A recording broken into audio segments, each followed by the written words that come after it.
Economist, right? We got a couple of people already up in here hitting the like button. Thank you so much for hitting that like button when you come into the chat. It'll get the video spread around YouTube a little bit more, and we'll get more people up in here for the discussion. Got a couple of pieces of mail, so I thought I'd open up the mail before we get started on today's video. All right, so this first one is from,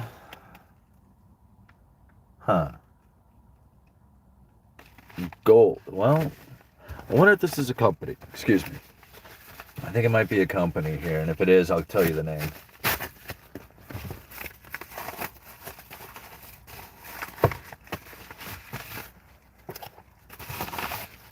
All right. So let's take a look here. Oh, right on. R.E. Gold sent me a book, right? 925 Thrift, the pocket guide to finding silver. Very cool, man. He actually sent me an email saying that he was going to email me some, or I'm sorry, mail me, just regular mail me some copies of his book. Let's see what he has to say here. All right, and this one's signed. Thank you very much, man. I'm going to set that one aside. Or are they all signed? Oh, they're all signed. Perfect. Okay, what does he have to say here? Hey, Simon. I would love to do a guest appearance on your channel. Yeah, absolutely, man. Let's talk this month. Thank you. R.E. Gold. All right. Hey, Simon, thank you to the Uneducated Economist for the invaluable content that you provide to our community. Over the past year, I wrote the book 925 Thrift, a guide to help the average person find silver at discounted prices before the masses catch on. 925 Thrift is a beginner's guide to providing clear step-by-step instructions on tracking down, identifying, and purchasing silver that is all around us, but still unnoticed by 99% of the people. 925 Thrift, the pocket guide to finding silver, provides a solid plan for anyone to create their own treasure map that can be worked week after week. 925 Thrift presents an alternative for collecting hard silver assets than when faced with limited funds or working from a strict budget. Within 925 Thrift, I tried to convey a positive message of hope and freedom. As you know, our community needs to start to prepare, and having some silver in your pocket will help weather the coming storms. 925 Thrift is meant to be an easy read, a reference guide to help the newbie stacker catch the silver fever, or the pro to diversify their holdings. I and my family would be most grateful for if you would pass my message along to your followers. 925 Thrift is now available on Amazon, ebook, or paperback. I have included 2 signed copies of 925 Thrift that may be used as giveaways for 2 of your viewers on YouTube, an extra signed copy as a small gift for you.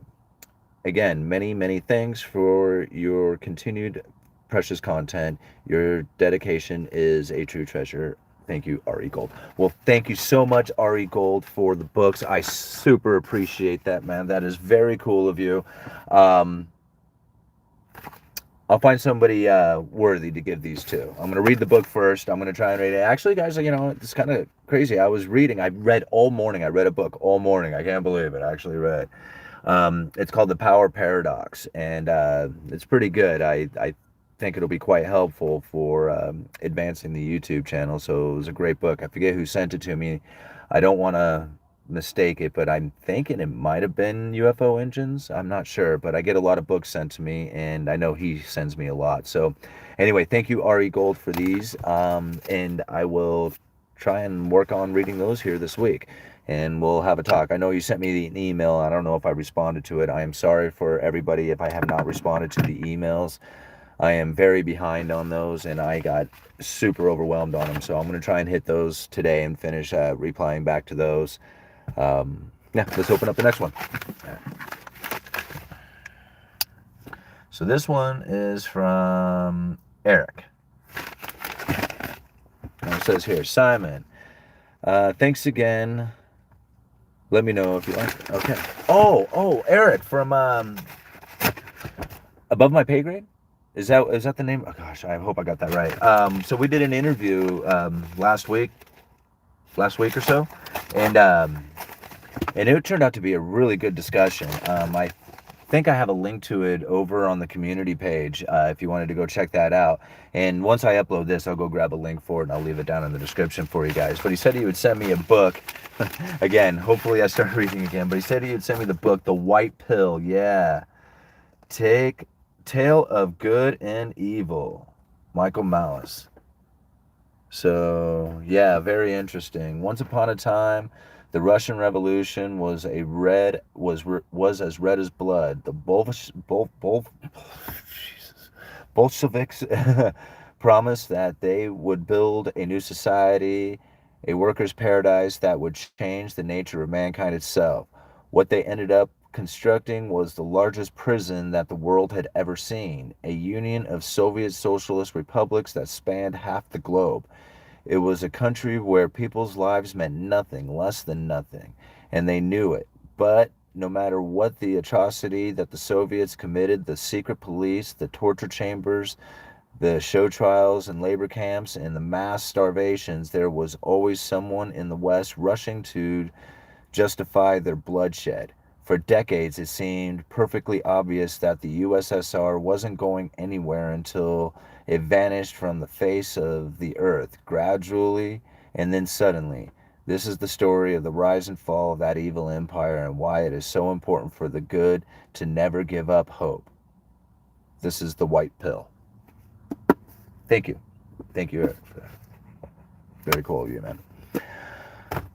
Okay, let's talk about today's video a little bit. Since we've gotten this far into it, we almost 7 minutes into the mail call. But I got quite, not necessarily backlash, but I got quite a few people who were triggered by the video that I had put out talking about the reasonings for the rise of infertility, not only here in the United States, but amongst a lot of the Western nations. And now I pretty much brought it down to the idea that when you have a people who are content to live poorly, they're going to have more children. And when you have a population of people whose standard of living has increased dramatically or is much higher, their ideas of having children are not so prevalent amongst those people because it would lower their standard of living, and most people don't want to lower their standard of living.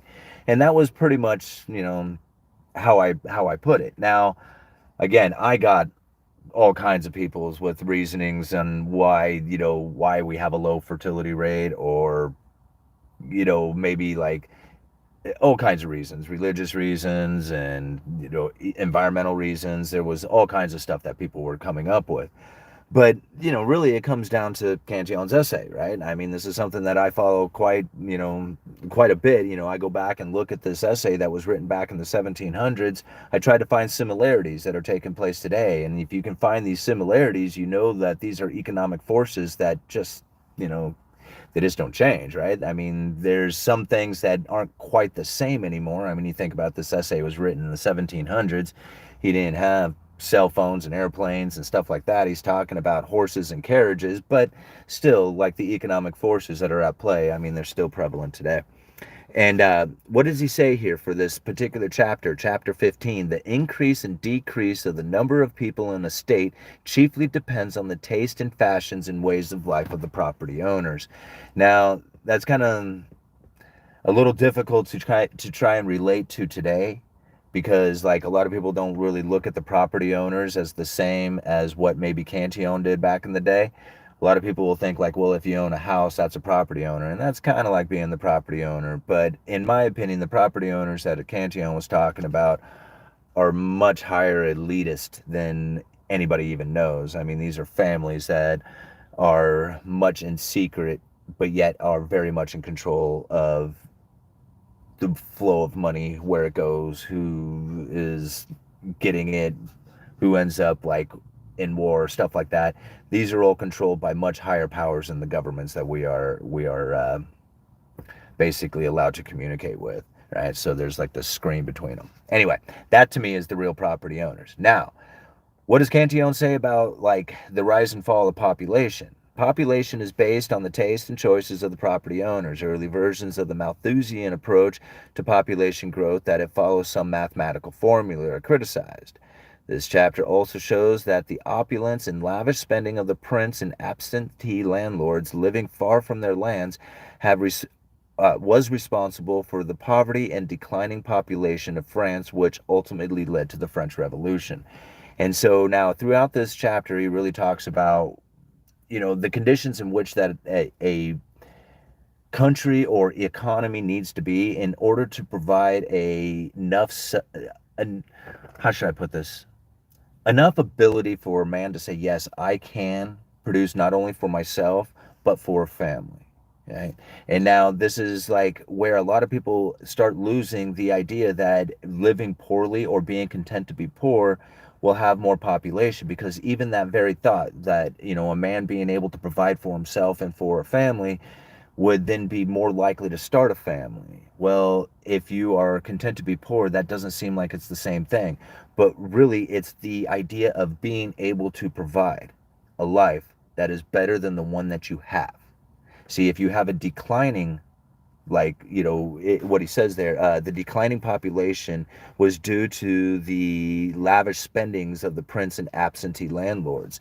So the population there had a declining standard of living, and that was the reason why they didn't want to have kids, is because, hey, my life is deteriorating here. I certainly don't want to bring a child into a deteriorating life that's going to deteriorate my life even more, and then not be able to provide a life that's better for my child. So that's the thing. If it's on its way down, then the population is going to decline as well. If they are content to live poorly, right? If you are content to live poor, the idea that you are going to be able to provide that better life then gets you motivated to have children. And he says it right in here. Let me see if I can find the words exactly. Um, the increase of a population the increase of population can be carried furthest in countries where the population are content to live the most poorly and consume the least production of all the soil. In countries where all the peasants and laborers are accustomed to eating meat, drink wine, beer, etc., not many inhabitants can be supported. Right? But then he goes on to say, men will multiply like mice in a barn if they have unlimited means of substance. The English in the colonies will become more numerous in proportion in 3 generations than they would in 30 in England, because in the colonies they cultivate new tracts of land from which they expel the savages, right? So you also got to think, I mean, this is, talking back in the 1700s. So anyway, that's the case, right? So if you have a higher standard of living, right? If your standard of living is up, the chances of you wanting to have children into that standard of living will decline, because it will lower your standard of living. And now when I look at some of the articles that was talking about this particular subject, right? There's, I left it down on the link down there. There's the Ohio State University did a study on this, and they said it's not desire. Myth is busted. It's not desire that is bringing the fertility rate down, right? They're saying there's just as much desire to have kids today as there was, back in the 60s, right? Or it's just slightly less, right? But for the most part, that desire, when asked, would you like to have kids? The answer was pretty much the same today as it was back in the day. Yeah, no kidding. That's instinctual ask. I mean, you're asking an instinctual question of somebody. Do you want? Yeah, instinctually, this is what I want. Now, desire is a very interesting way to put it, because desire to have kids. Yes, I desire to have kids, but do you desire to have a standard of living too that's elevated? I mean, because you can have your kids, you're just going to have to lower your standard of living. So your desire to have kids is more than your desire to have a standard of living, right? So your standard of living, your desire to have a standard of living outweighs your desire to have kids. So you don't have kids, and they're saying it's not the desired, it is. You may want to have them, but your desire to have a standard of living that's elevated is more than a desire to have kids. So it is desire. Myth is not busted. It is desire to not have kids because you don't want to lower your standard of living. So, I don't know why the University of Ohio would, look at the link that I leave down in the description there for you guys.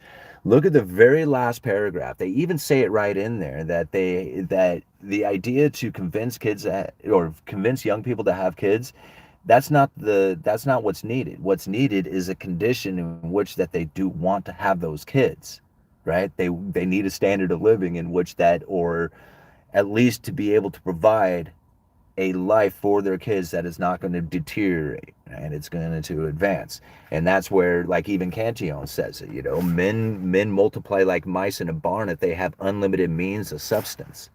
And so that's really where the idea that, family formation is going to come in, is that if the family itself doesn't deteriorate, right? It doesn't have, like, by having kids ends up deteriorating their standard of living.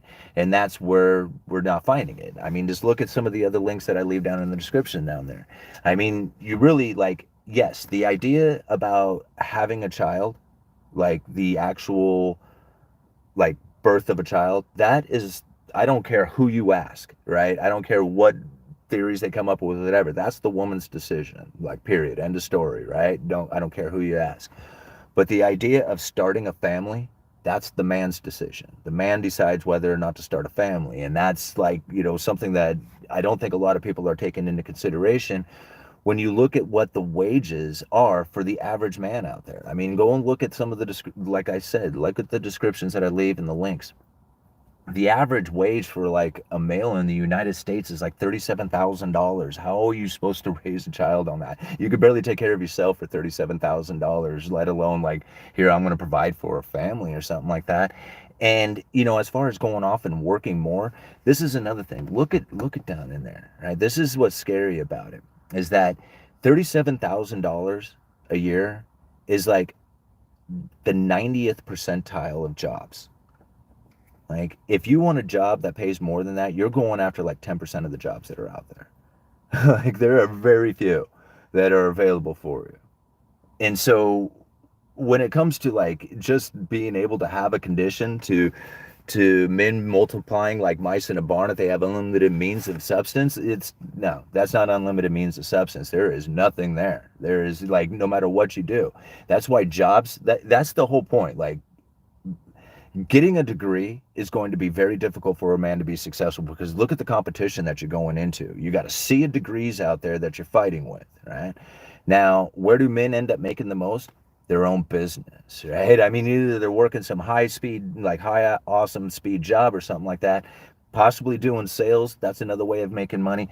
Working your own business, doing something for yourself. And that ends up being where, like, men that I know, I mean, the most successful ones, that's how they do it, is by end up working for themselves, because there's really not decent paying jobs out there to do it with, right? So there's no real environment that is out there as far as, like, what the government can do, or, that that is going to provide, like, the availability for men to start that family with. Men who start businesses are so caught up in doing the business that a lot of times they have a hard time, like, trying to be successful family husbands, while they're trying to get these businesses up off the ground.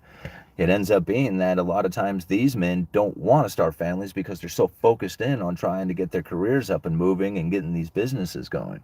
So you can see, like, how this is, like, how this goes down. It's not a surprise to me why the fertility rates are dropping. And then this doesn't even get into some of the aspects of, like, I mean, I know, and this is where it really starts to trigger a lot of people, is that I know, quite a few women, not quite a few, I know a few women who are successful. Like, they are doing well, they work hard, they are hardcore, they do well for themselves. And, it's like that, don't need a man in your life, right? Yeah, they don't, right? But then again, they don't really find men that to their level, right? And this is what the bummer part of it for them is that they've become very good at what they do.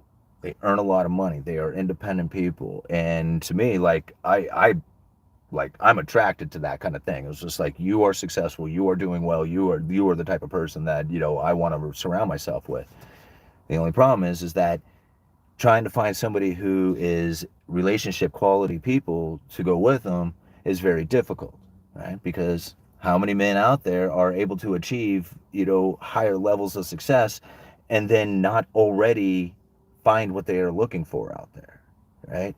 So this is another problem that is starting to occur, is that I mean, not anything down against, being successful and being independent and being strong and all that other stuff, but the idea of you finding an attractive mate, as far as being a female, finding an attractive male who is going to be more successful than you are when you're already doing quite well is very limited. There's not a lot of successful men out there who are available to do, to be there, right? And so as this, occurs, then, there's less formation of like relationships. And this is where we have like, a society of like busted apart people and everybody living singly and independently and stuff. Wow, I have really babbled on. Okay, 20 minutes at this. My gosh, let's go back and read some of these comments. Okay. Hello, Uneducated Economist. Thanks for the great channel. Yeah, you're welcome. What's up, Simon and friends? Sup, Yui. Big fan of your logical approach. You deserve a larger platform. Well, hey, we're growing. I mean, it's not necessarily like, it's not the quantity, it's the quality, right? I mean, we're here putting out the best videos we can. We're having the discussions, the in-depth if I could speak, maybe we could do this, but the in-depth discussions about these current issues. Okay. Hello here from Orat. Thanks, Yui. Solid channel and great content. Thank you. Yeah, hit the like button. It's free. Jesus paid for it all on the cross. Okay. Northeast Wisconsin here. Right on. Okay. What, is that it? No more comments? What's going on? Did comments get shut off?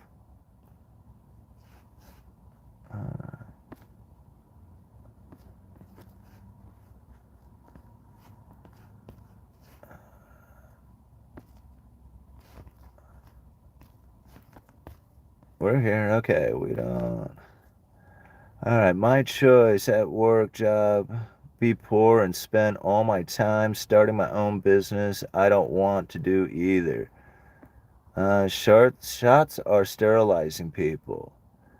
Capitalism, by its very nature, is crony and doesn't work. You just refuse to accept the truth because you've been propagandized. Well, Jesus, listen, I don't want to say that, like what you're thinking is wrong. Like, I mean, if you're down on capitalism, dude, that's your choice, right? I mean, that's up to you to believe. Now, I look out there and I see everybody trying to understand what it is that they need to do to fix the exterior out there, all the external, in order to make their life better. And that's exactly what I hear from people who are complaining about capitalism, is that it's somebody else's fault, the reason why you're not doing well. And so I'm sorry, like, I'm a capitalist. I think that the people who are of that kind of like mind do very well for themselves. People who complain about capitalism are usually poor and can't figure out how come they can't make any money. I'm not accusing you of anything. You might be very successful and have your own opinions on it. That's my opinion on it. Right?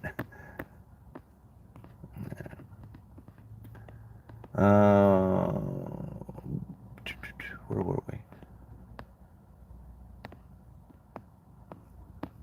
Okay, what's your opinion on zoning laws? I mean, again, that goes into like a lot of the reasons why we have such issues with housing right now, or at least the new construction market. There is so much, like, I mean, Lumberjack Landlord goes into this one quite a bit when he was talking about some of the issues that he has just trying to get, what do they call that when they have like a dwelling in the backyard or something like that? They have a name for that. But he was talking about all the permits and issuance and stuff, and he was just like, Jesus, by the time I get this thing in there, it's going to take like, 20 years of rent to pay for it. So it's just like, yeah, these zoning laws can be quite intense and prevent like I think it really limits the amount of new construction that can come onto the market. Well, okay, not to mention if while you're building your wealth, etc., in your youth and hit a snag and have to start over again, having kids gets much harder. Yeah, I mean, just, well, having kids is difficult anyway, right? I mean, it's if you like, okay, when if you lived on a farm, right, and you were raising your own food and having lots of stuff going on there, more hands is definitely helpful. Like, I've watched little 6-year-old kids who can outwork a lot of people, right? So having like many hands, that's beneficial. Like you could put that to work and make money and everybody prospers off of this. But if you are like trying to go to an hourly job and then come back and support six people at a household, that's not so easy, right? I mean, even trying to find like put them to use, like as far as like how do you get them to make money, how do you get them to do whatever in order to help support the family, that becomes difficult on itself, and then you have these issues that rise from that, as far as like people thinking, as far as like how do you be like, it's difficult to live in that sort of like environment where you have to, like, I remember I had friends who didn't really have like, they weren't given like an allowance or anything like that. And so by the time they got into high school, they had to get their own clothes. Like they had to go and get a job. They had to do all this stuff. If they wanted new clothes or whatever, that's what they had to wear. Otherwise, their parents was getting like they weren't going to get them anything, or it would have been like hand-me-downs or like thrift store stuff.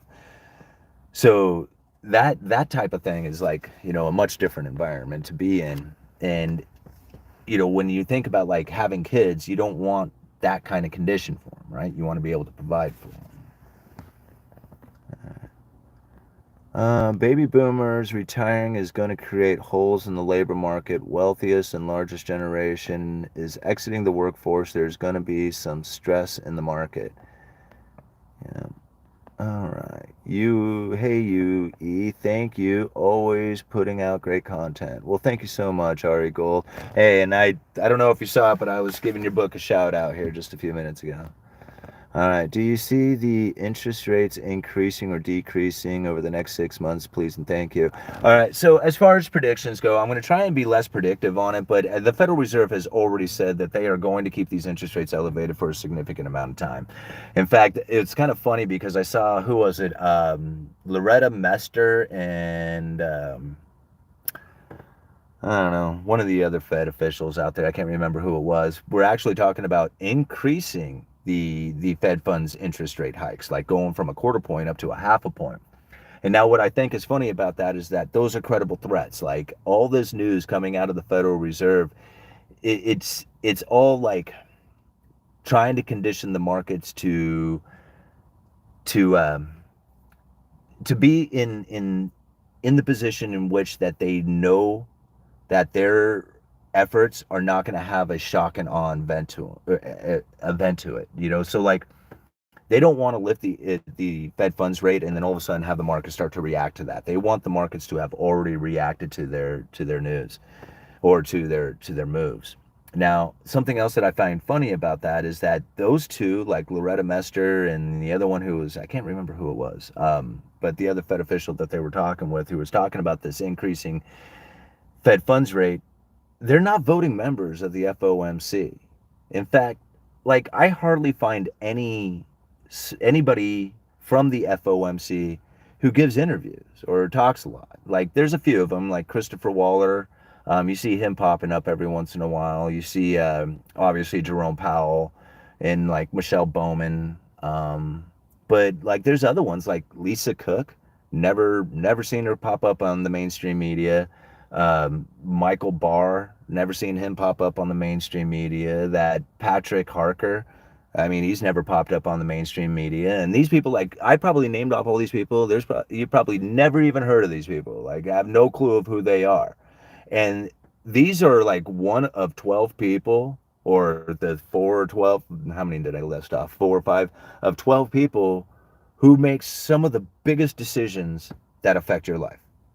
Like, way more than politicians or any other thing going on out there. These 12 people that you've never heard of, they make the biggest decisions of your life, or that impact your life. They're the ones who are in charge of the monetary policy. They're the voting members of the FOMC.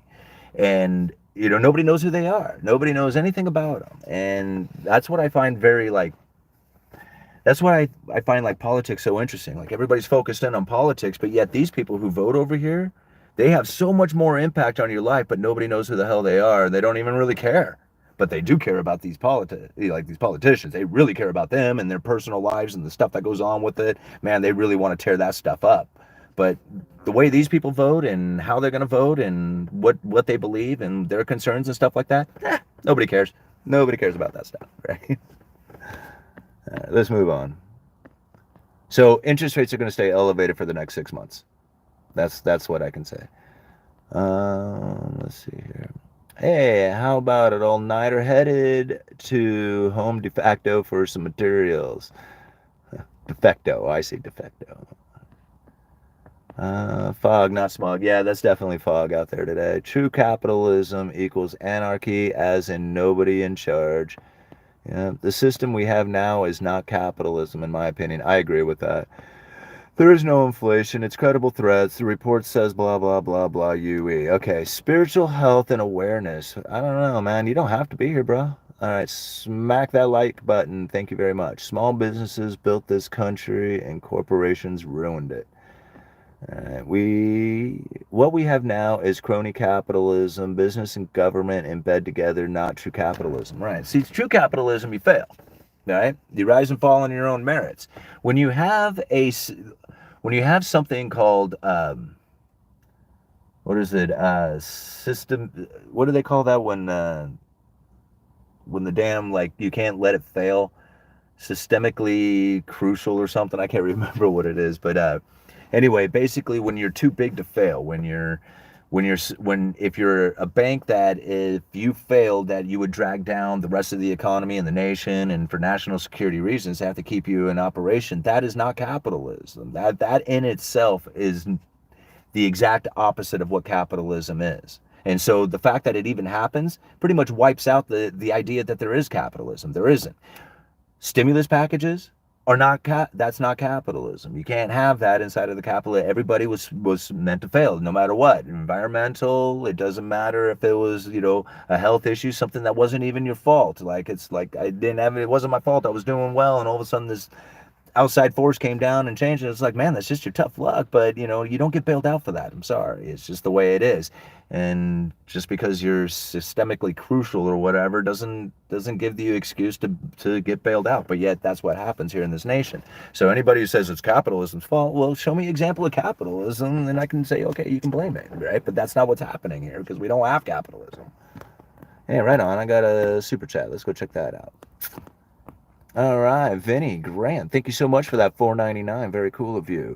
Do you think the institutional money will finally flow into metals and raise the price of gold and silver? I think it could. Now, will it? I don't know. Like, I have been betting on that idea since 2009. I mean, when I first started buying into silver, the idea that the institutional investors throwing the paper silver out and going into physical silver, that right there was like, man, if that ever was to happen, it would just send the price of silver just through the roof. But it doesn't happen, right? Like, I don't see it happening, and it could happen. And I know, like, I mean, I could definitely see what would trigger that. I mean, especially if you have like a global financial like sovereign corporate debt crisis where everybody is just like, oh shoot, where do I go? Like, I mean, I'm concerned about my own sovereign currency. I'm concerned about my stock market. I'm concerned about my real estate. I'm concerned about the United States. I'm concerned about the U.S. Treasuries. I'm concerned about the dollar. Where else is there to go?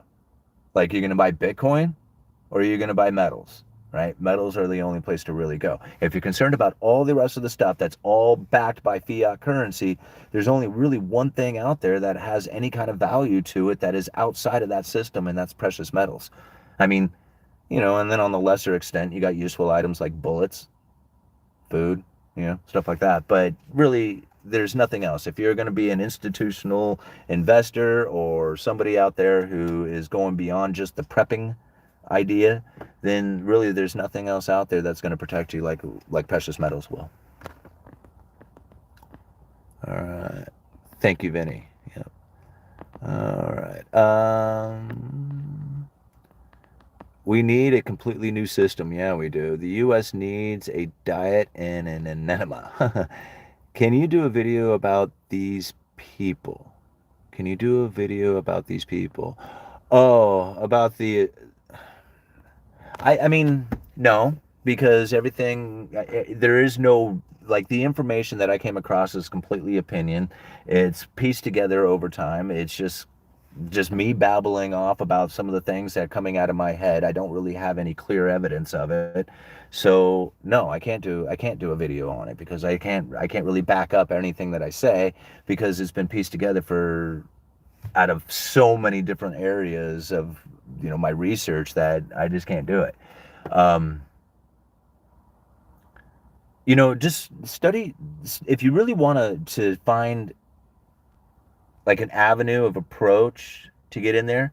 Start learning about the sovereign citizen stuff. Learn about like your name spelled in all in capital letters and stuff. Once you start figuring that stuff out, you're gonna start realizing I was like, okay, now I'm starting to get how there's this weird matrix thing happening here. But it's too complicated and too like it's too much, and like you have to really break free from a lot of your current beliefs in order to understand it.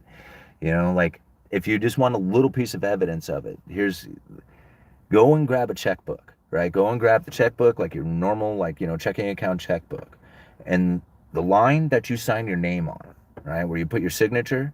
Go and look at that particular line right now comparatively to all the rest of the lines on that check, right? You got a line that you pay to the order of, how much it is, all that other stuff. But then you go to sign your name, and that line, if you look, is different, right? And if you look close enough, it's not even a line, it's a bunch of little dots. And then if you take a magnifying glass and you look, you'll see that it's not even dots, but actually words. And those words say authorized signature. Okay? There's a reason for that. If you can figure that part out, you'll start understanding how this separation has happened. Hey, thank you very much, RBS064, for joining the channel. That is very cool of you. Let us give the channel a shout out on that.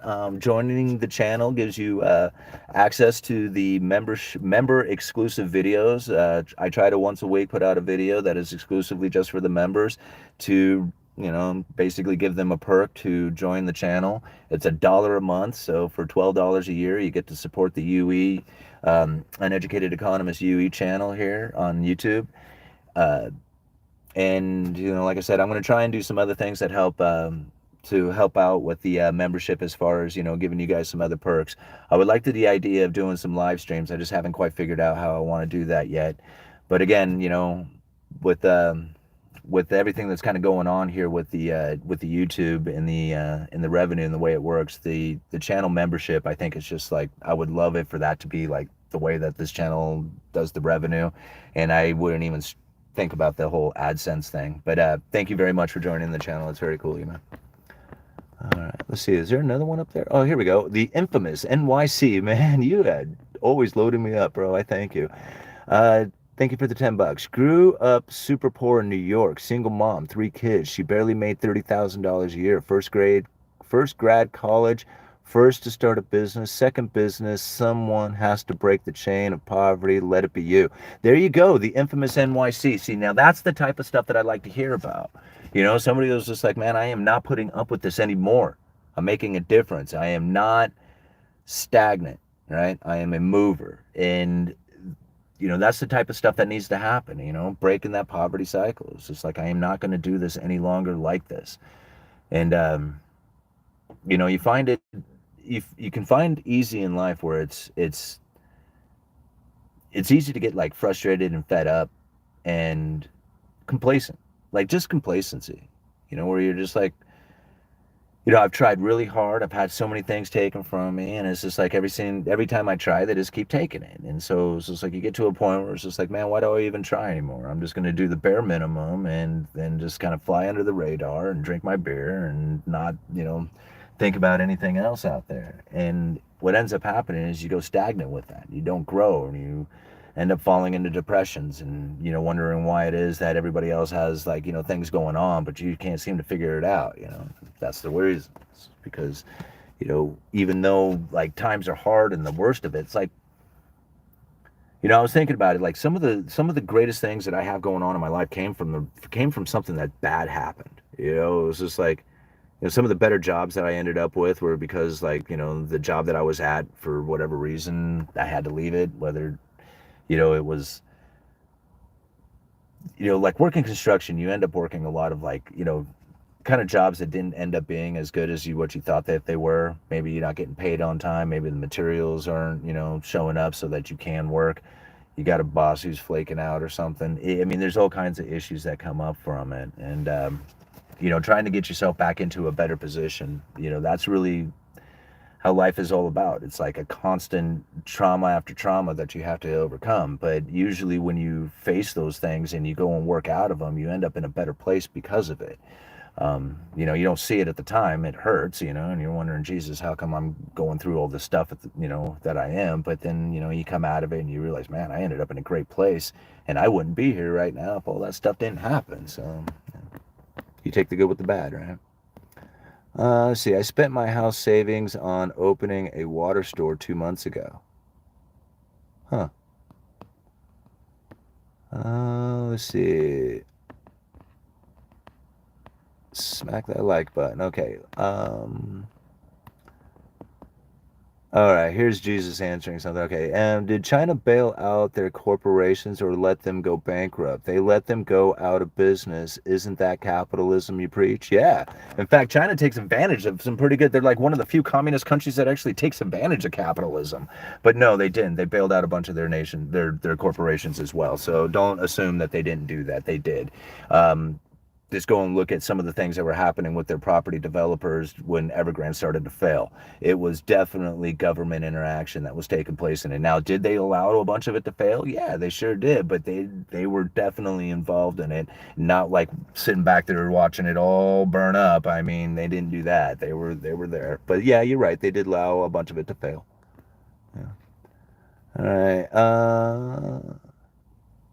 Andres Lopez, would you rather, thank you for the $1.99, would you rather have full on capitalism than now? Would you rather have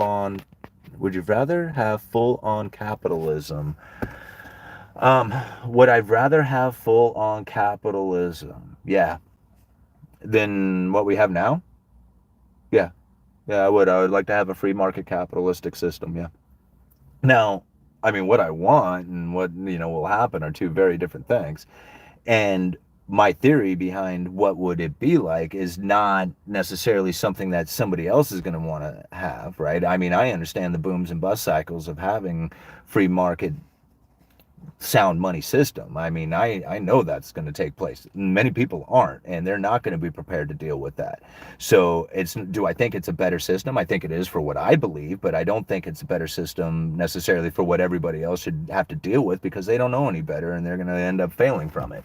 So, I mean, like what I want and what I think, are what is occurring out here in the real world are two very different things, right? I mean, it's just like, I could be like, hey, we need capitalism, or whatever, but that doesn't matter. It's the my problem ends up happening is when people say, hey, it's capitalism's fault, and I'm like, no, you're wrong, right? It's not capitalism's fault, because if we had capitalism, then you could blame it on it. Right? That's what I'm saying. I'm not trying to say that it's a better system. I mean, it would be for me, but it may not be for you or anybody else, and it doesn't matter what I think. It's just a matter of what is. All right. And thank you. That was the very first super chat coming from Andres. Thank you so much. Here we go. Infamous NYC. Thanks again for the $10. I started my first business. Oh, no, we already read that one. Oh, no, we didn't. I started my first business at 17 in the mid-90s. Tried hiring my peers, $100 a day work. People would refuse work, rather work McDonald's than hard work. Choice matter in life. Got arrested young. Yeah. Nothing has or will ever change a system aside of rebel violence and letting the termites outstrip their food source. Yeah. Infamous NYC again with the $10, man. Thank you. Almost caught a felony at 19. Was hanging with the wrong people. My mom begged me, come back to church. It changed me, got me better path, took years to rewrite my mind over, lots of hard choices.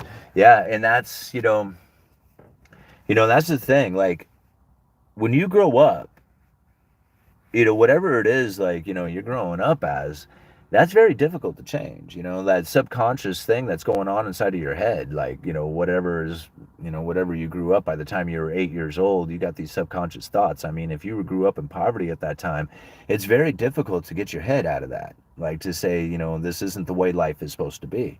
But it can be done. And I mean, people do it all the time. And infamous NYC is a perfect example of that, just by your own story. All right. Lots of times people are afraid to succeed because they might fail, so they rather not try. Yeah, and that's just the thing. Like, I mean, I I've said this before. I pretty much failed at everything that became good at. Like, I mean, I failed at like, I don't know how many YouTube channels I had started before this one took off. And like other ones, I didn't even think this channel was going to take off. Like, I had no clue like the UE channel was ever going to go anywhere. And, like all kinds of stuff. I mean, did little hobby farms, started little businesses, did all kinds of stuff. And, you got to keep trying until you figure out what it is that you're good at. One day I started putting out videos and people started paying attention to them and started liking the videos and subscribing. And I'm like, oh, I guess I'm good at making videos. I didn't know that. I thought I was good at raising chickens,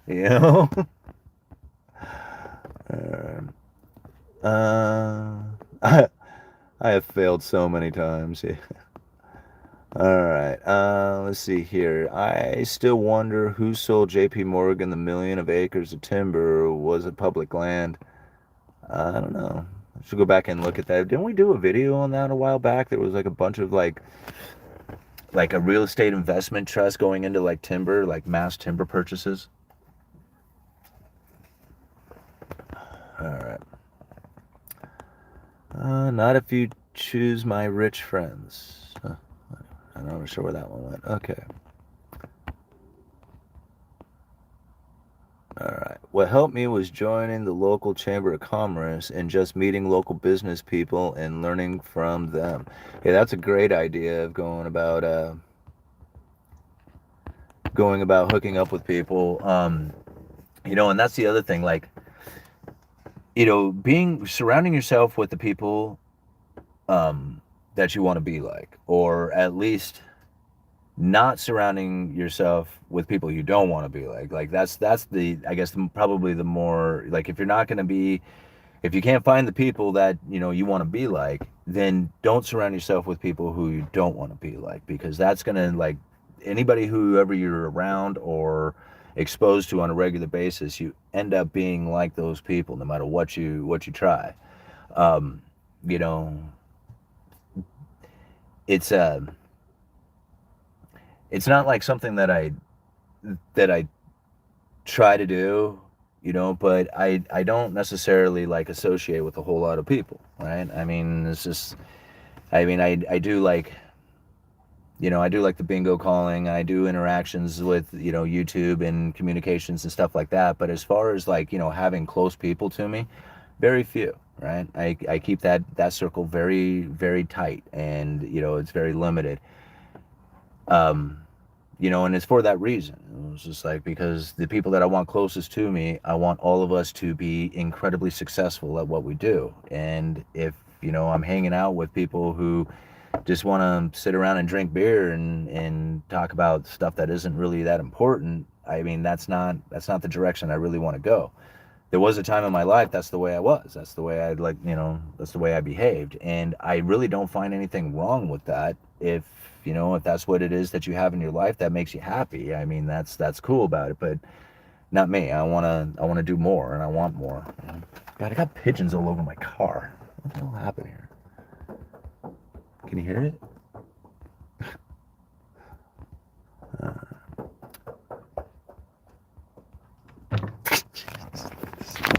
Sam? Look at that guy.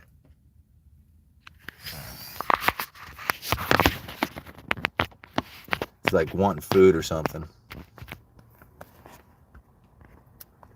All right. Jesus hung around prostitutes and did not become a prostitute. It's all about not compromising your principles. Hold on here. I guess this guy wants to talk to me.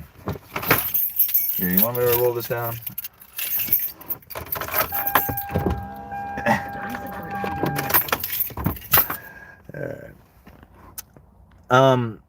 Okay, so Jesus hung around prostitutes. Yeah, I mean, okay, I'm not gonna even go on that one. All right, turn your wipers on. Yeah. Pigeons are tasty. I can't imagine these guys being tasty. No, it's one of those pigeons. Many young people miss out because of such mentality. Yeah. Can we get a pigeon feeding system? All right. Choose success and happiness is more about managing realistic expectations in life. Now, isn't that the truth?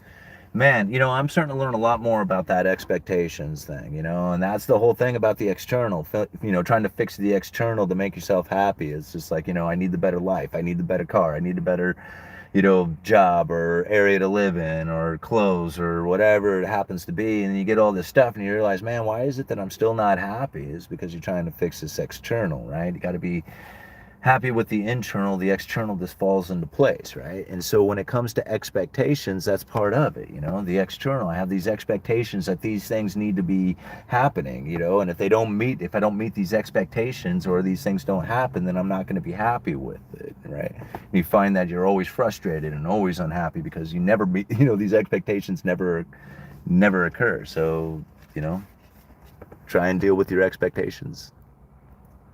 Cigarette butts fed pigeons are the tastiest. I'm calling Peter. Why?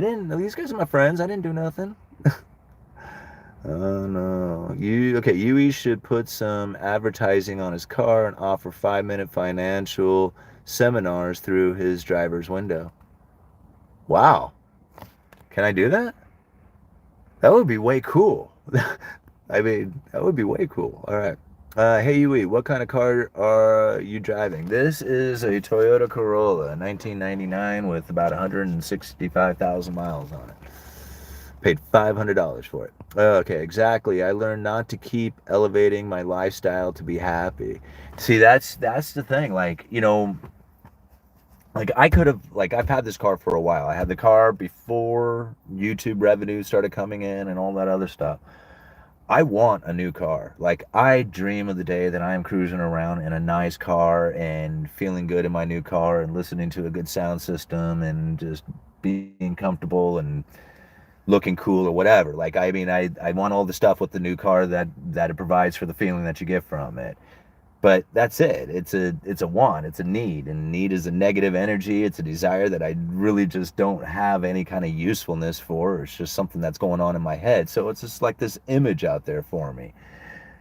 I could go buy a Camaro. I could put the down payment on it, make the car payments, pay it off probably fairly quickly if I really tried hard. I could go pretty much do that with any car I wanted, But it's not that. It's like the ability to have the car is really what you want. You don't really need the car. You might need the car if you don't have one and you drive a lot or something like that, then you might need a car. But I have this car and I have a backup car, so I don't need a car. Wanting a car is a negative, and I don't really want a car. I just kind of say I want a car so I can put it in my head. And I do want it, but not really want it, Who's PETA? PETA is aren't they the animal rights activist people? What does this stand for? I can't remember.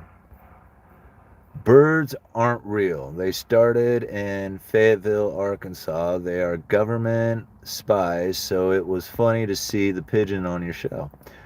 Hey, good to know, man.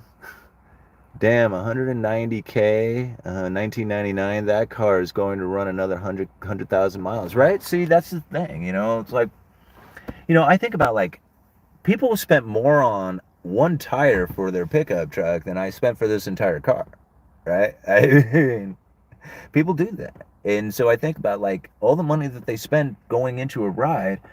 Man, if I was to put that money into investments, like you could have like I mean, if you did it young enough in life, I mean, you could have a really decent like amount of money by the time you retire, just simply foregoing the having a nice new pickup truck. Now, me personally, I'm making up for lost time, so giving up the nice new Camaro pickup truck, whatever it is, I mean, to me, that's because now I got to make up for the fact that I didn't have like a savings or anything for retirement and all that throughout most of my life. And now here it is, trying to figure out how it is I'm going to make up for that lost time. That's kind of puts the new vehicles on the sidelines for me. What goes through your mind when you get the urge to drink nowadays? Thanks, Huey. Okay, so the only time I really ever get an urge to drink, um, is if I get really frustrated, like, I mean, something's going down and I'm just like, just want to kind of get away, right? That's kind of a triggering thing that comes up, but really that's very short-lived for me. I don't like it isn't so intense, that I was just like, but there's times it's like, man, I could just really just go and hang out the bar for a while, you get that feeling. So that happens every once in a while. A lot less than it did. I mean, it used to be a time that I would have to deal with that kind of feeling on a daily basis, but now it's like it's very few and far between that takes place. The other time is usually right about 4 o'clock every day when I'm at work. It's just every day. It's just, I don't know. It's a subconscious thing that clicks in. You just think about it. I don't know why. It just pops into my head. It's nothing that I have ever acted on or whatever, but you get this kind of like this little feeling. This is like kind of like excited feeling that the day is almost over and you're going to go get that beer, right? But like I get that little feeling and then realize that it's not like that's not going to happen, and so it dissipates pretty quickly, but it's just about every day that happens. So it's a forever thing. I mean, giving up drinking and quitting drinking, a lot of people say like, well, how long does it take before it's like, you don't have issues with it or anymore? And it's just forever. Like once you head down that path, it's a forever thing, right? It never changes. It's just some days are easier than others. That's really what it comes down to, but it's a forever battle after that. I mean, I was talking with a guy who was sober 20 years, right? I mean, takes it very seriously. Has like, he pulled out some change out of his pocket and he had, probably 6 or 7 coins in his pocket to hand out to people. So it's a forever. It's just like, it doesn't ever go away. I guess I never really answered what goes through my head.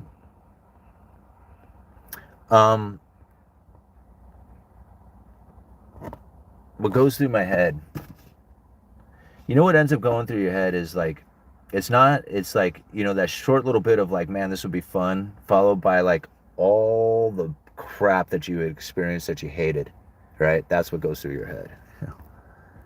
All right, nice view from the marina in Astoria. Yeah, it's actually not even the marina, it's just the river out there. Yeah. All right. But you will not touch such conversations because that is at the root of the problem of our economy, detached corporations, banksters, and politicians. Huh. I mean, I guess I missed that one. I'm still happy with my 2006 Toyota Corolla. I just can't stand new cars. I mean, I like new cars. I just can't stand the price of them.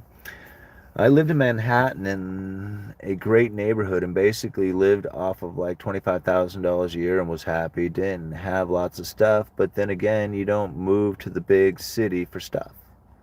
Right, you go to the big city for the conveniences, right? Because there's so many things there. There's like, you're out in the country, not for the convenience of being out in the country. I mean, there's convenience when it comes to like being self-sustaining if you're out in the country. So if you find that convenient, then yeah, that's more convenient out in the country. But if you like conveniences, like as far as like enjoyment of pleasures of, having stuff close to you, that's all in the city, right? I drive a 2012 Camry, 93,000 miles. Toyotas are bulletproof, man. Yeah, they are. By the time you get the money for it it ain't important. That's right. I mean, it's like it's just like anything in life. What the things that you desire in life that you don't have, that you wish you had, that you feel lacking, right? Those things are like, when you have this like lacking, it puts you almost in a condition in which that you are almost depriving yourself the ability to actually acquire it, right? Because if you're lacking, you're saying, hey, I'm in a need, right? Again, this goes right back to the needing energy thing, right? So you got this lack of something in your life, and you're like, man, I really need this thing in my life. I'm not happy without it. And so with this lacking energy, you put out this needing energy, this negative energy, and then what ends up happening is you repel the exact thing that you are, repel the thing that you're actually going for, right? When you take it to the point that it was just like, I'm not lacking this thing, like, it's not important to me, like, it would be cool if it was there. If it's not, so be it. It's just another thing, and that could possibly be in my life, and you're neither here nor there on the subject of it, right? Then it's no longer a need, right? It's not something that is lacking in your life. And in fact, if it's something that is like you could have it, like, I can't really afford it, like, if I afford it, then I would have to deprive something else in my life. You have to think about it like that. But, or if you just think, no, I already have it. I mean, I got it. I mean, it's like, I have the ability to get it, therefore I have it, it's mine. And then, it's not even there, it's not even a thought about it anymore. And so it really comes down to, like, to the point that, no, I really want to drive this thing, like, I want to drive it. It's just like, that's like, again, like, goes into the poor mentality of, like, you know having these desires of materialistic things, instead of having, something that is going to be more sustaining and beneficial to your life.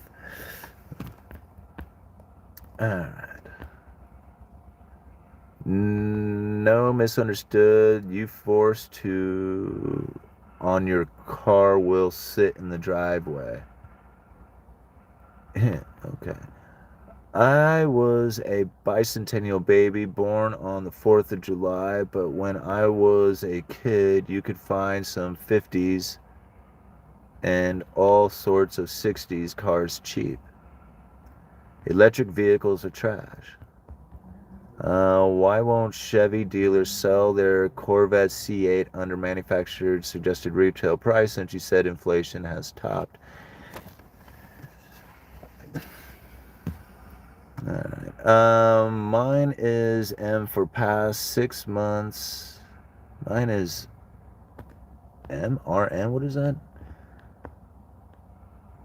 For 6 months, but 187K on a '05, got good use. Corvettes. All right. What's your view on lumber prices going forward? I mean, well, I don't know. I've been talking. I did a pretty good lumber video yesterday, or no, I posted it this morning. But lumber prices going forward, right now, I would watch the home builder sentiment. Right, the moment that turns positive, I don't think really there's much holding lumber back. I think it's going to go, like, it'll go dramatically higher. I couldn't tell you to what level. Like, I don't know how much, builder demand would actually come in if it does go positive. Like, how much are they going to really actually want to start homes?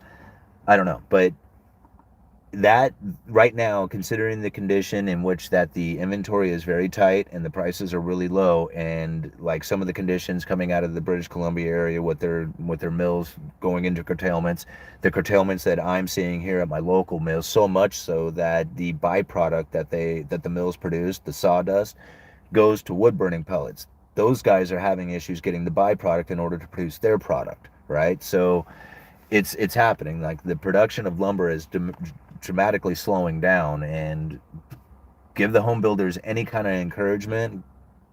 Yeah, it's on. All right. Wayne, that's awesome. Love them. Your Merc's too expensive. RN for a rested one, though. All right. I'm doing well as retired guy trading stocks, but I've become a minimalist.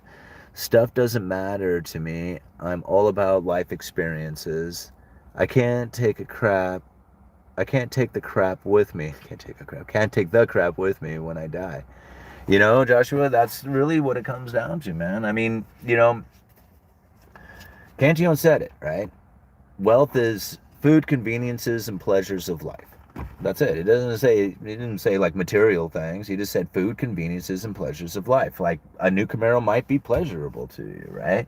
To me, I like food and I like conveniences. And that's like, you know, those are the things that I enjoy. And so I don't really need a whole lot because I don't really just need a whole lot of my life. I mean, so I have it pretty easy as far as like, you know, the things that I want and desire and all that in my life. I'm pretty simple. Um, right? When you think about like what it is that a lot of other people out there when they have these like these wants, like things that are beyond just the food conveniences and pleasures of life. They need the new car, they need the big house, they need all the toys, they need the fancy vacation, they got all this stuff, and they pile all these things on, and you look at it and you're like, wow, man, you are impressive. You know, you look at you, man, you're all flashy and big and beautiful and awesome and everything. It's like, wow. Yeah. And then but reality is like they're stressed to believe because they can't afford all this stuff and they're making these debt payments and all whatever. They're pulling their hair out, and I'm that's not wealth. That there's no convenience in that, right? I mean, because you got to work real damn hard to own all this stuff or to be paying for all this stuff. So there's no convenience in that, you know. I don't know how you're getting pleasure out of this stuff if this is what you have to do. You have to work real damn hard in order to own this stuff, and so therefore it's more of a burden than it is a pleasure, right? And then food, I mean, yeah, you're probably buying the cheapest food you can in order to buy all this so that you can afford all this stuff. Like, I mean, there is no benefit, there's no wealth in that image, right? Even though like the appearance shows wealth, there's no wealth inside of it. Right? Now, I can take my little crappy Toyota car and I could go to the fanciest restaurant and buy whatever meal I want and then you know and I mean it would be expensive or whatever, but it's not like I have to like budget for that. Like I could go and just get the money and go and do something like that. Most people who are living paycheck to paycheck would not be able to do something like just go and just you know buy a fancy meal or even come up with $400 in case of an emergency. Like I've seen people in that state too. Like they make $150,000 a year and have absolutely no money at the end of the year. None. Like, didn't save a dime of it. In fact, they go the other way. They're in debt. That just blows me away. Like, people who live in that condition, it's just, that's the, like, even though they have an appearance of being quite successful, it's a poor mentality. And it really is because ultimately, if they had that kind of wealth or access to a money flow that's coming in, they could really, you know, live as frugal as possible, save all that money and retire early and then be done with it and then really enjoy their lives instead of being stressed out trying to figure out how they're going to pay for all that stuff. All right, some more super chats. Thank you so much, Marcus. The Moozaby Bear? 14.99. Thanks, UE. Hearing your story, then thoughts and opinions beyond just economics helps young players like me out a lot. Do you know any channels that focus on Australian economics? Keep crushing, brother. Um, I don't know of any channels that just focus on Australian economics, but I really do appreciate I really appreciate you know you saying that about like you know the stories helping beyond you know just the stuff that I talk about it, you know, as far as economics go. Um, you know, sometimes I wonder, it's just like people are like, dude, you know, I need, you know, you give like, you know, this great advice or something like that. And I don't really think that I should be giving advice. Like, I don't know if I'm the type of person that you would want to take advice from. I mean, you take lessons, you know, I mean, that might be, you know, like life lessons is like, man, don't do that. Don't screw up. But, you know, as far as like the drinking and alcohol until you're 40 years old and then try to figure out what it is you're supposed to do. But, you know, if you're taking like advice from the motivation to get your channel started, to get your business started, to you know to figure out what it is that you need to do to live a more authentic life, you know, to be more honest with the people that are around you and things like that. That's the type of stuff that I hope I am doing, right? Because that's the type of behavior that I really want to like you know not only instill for myself, but like for my family and the people around me and stuff, is to live that authentic life, to be, to not be afraid of what people are going to say if they disagree with your opinions, right? I mean, I come out here all the time and I give my opinions. A lot of times people get very upset with some of the things that I say. I'll get emails on it, and I'll trigger them on something, but I'm not I can't protect your feelings, I mean, but I can be honest with what I say, right? And that's really where I think a lot of people end up, like, being in a position in their life where they're frustrated with a lot of stuff because they really weren't honest with their wife, or they weren't honest with their boss, or they weren't honest with, maybe anybody else in their family and friends, or even themselves. Like, they're kidding themselves on what it is that they're doing. They behave in a way that they feel like maybe society would expect them to behave, instead of in a way that they truly feel that they would make them happy, right? But they're thinking, well, I have to do this because this is what, everybody else would expect of me, and stuff like that. That's not an authentic life. If you're doing that, then you probably end up being frustrated and wondering why it is that you're not happy with things that are going on. I see it a lot. So understand that, and if you can see that I'm trying to break away from all those sort of behaviors that I had in the past, and try and live that more authentic life and come out here and be honest and real. And if that's something that you want to, try and copy, I say go for it, because being real is the only thing that you have. All right. My boat makes me happy. Yeah, I can see where a boat can make people happy. All right. Robert Schoon has a lot of videos on economic systems. Natural gas seems to be going the same way as lumber. They'll be shutdowns and bankruptcies while the supplies are high. Then they'll be scrambling at the last minute and prices will fly. Exactly. Follow these things. Follow these industries, right? And I mean, right? I mean, who was the guy giving me a hard time about inflation? It was just like, oil's down, right? Oil's cheaper than it was, $150 a barrel, whatever. Anyway, these are the type of industries, right? Follow these industries and watch what happens. Price runs way up. Mass investment goes into it. Overproduction. Crashing of prices. Bankruptcies. Boom. Prices go back up again. Bullwhip effect. Doesn't happen at the same time for everything. People who are saying, man, you're so wrong on all this stuff. Look, it didn't happen. It was just like, you got to think this is going to take 10 years to equal out, right? I mean, from the time it started till the time it ends is going to be a long time. I mean, years and years and years of oversupply, undersupply, equilibrium to take place. And it's, like I said, it's not going to happen in all industries at the exact same time or in the exact same fashion. Food is coming to a shortage. I mean, you got to think about it. When the food prices go up, there's going to be a lot of investment going into it. That's going to cause the crashing of prices and then the bankruptcies of farms. How far out that takes into what farms and what industries at the time it happens, who knows? But just keep an eye on it. It's happening right now. The more stuff you have creates more stress in life, From the time you were born, we want what we want for food, we want for shelter, we want for luxuries. It is human condition. However, it is also slavery. Human beings are a slave to their desires and needs. That's exactly right. New automobiles today are not worth the deprivation it takes to purchase them. Alan Watt has the largest selection of audio revealing the rigged game. Debt is only good if you can use it to make a profit off of it and then pay it off. Otherwise, it's a fool's errand. All right, that's what I like. Jesus said, life doesn't result from the things one possesses. My Nissan is pretty good. I wouldn't call it a burden. Well,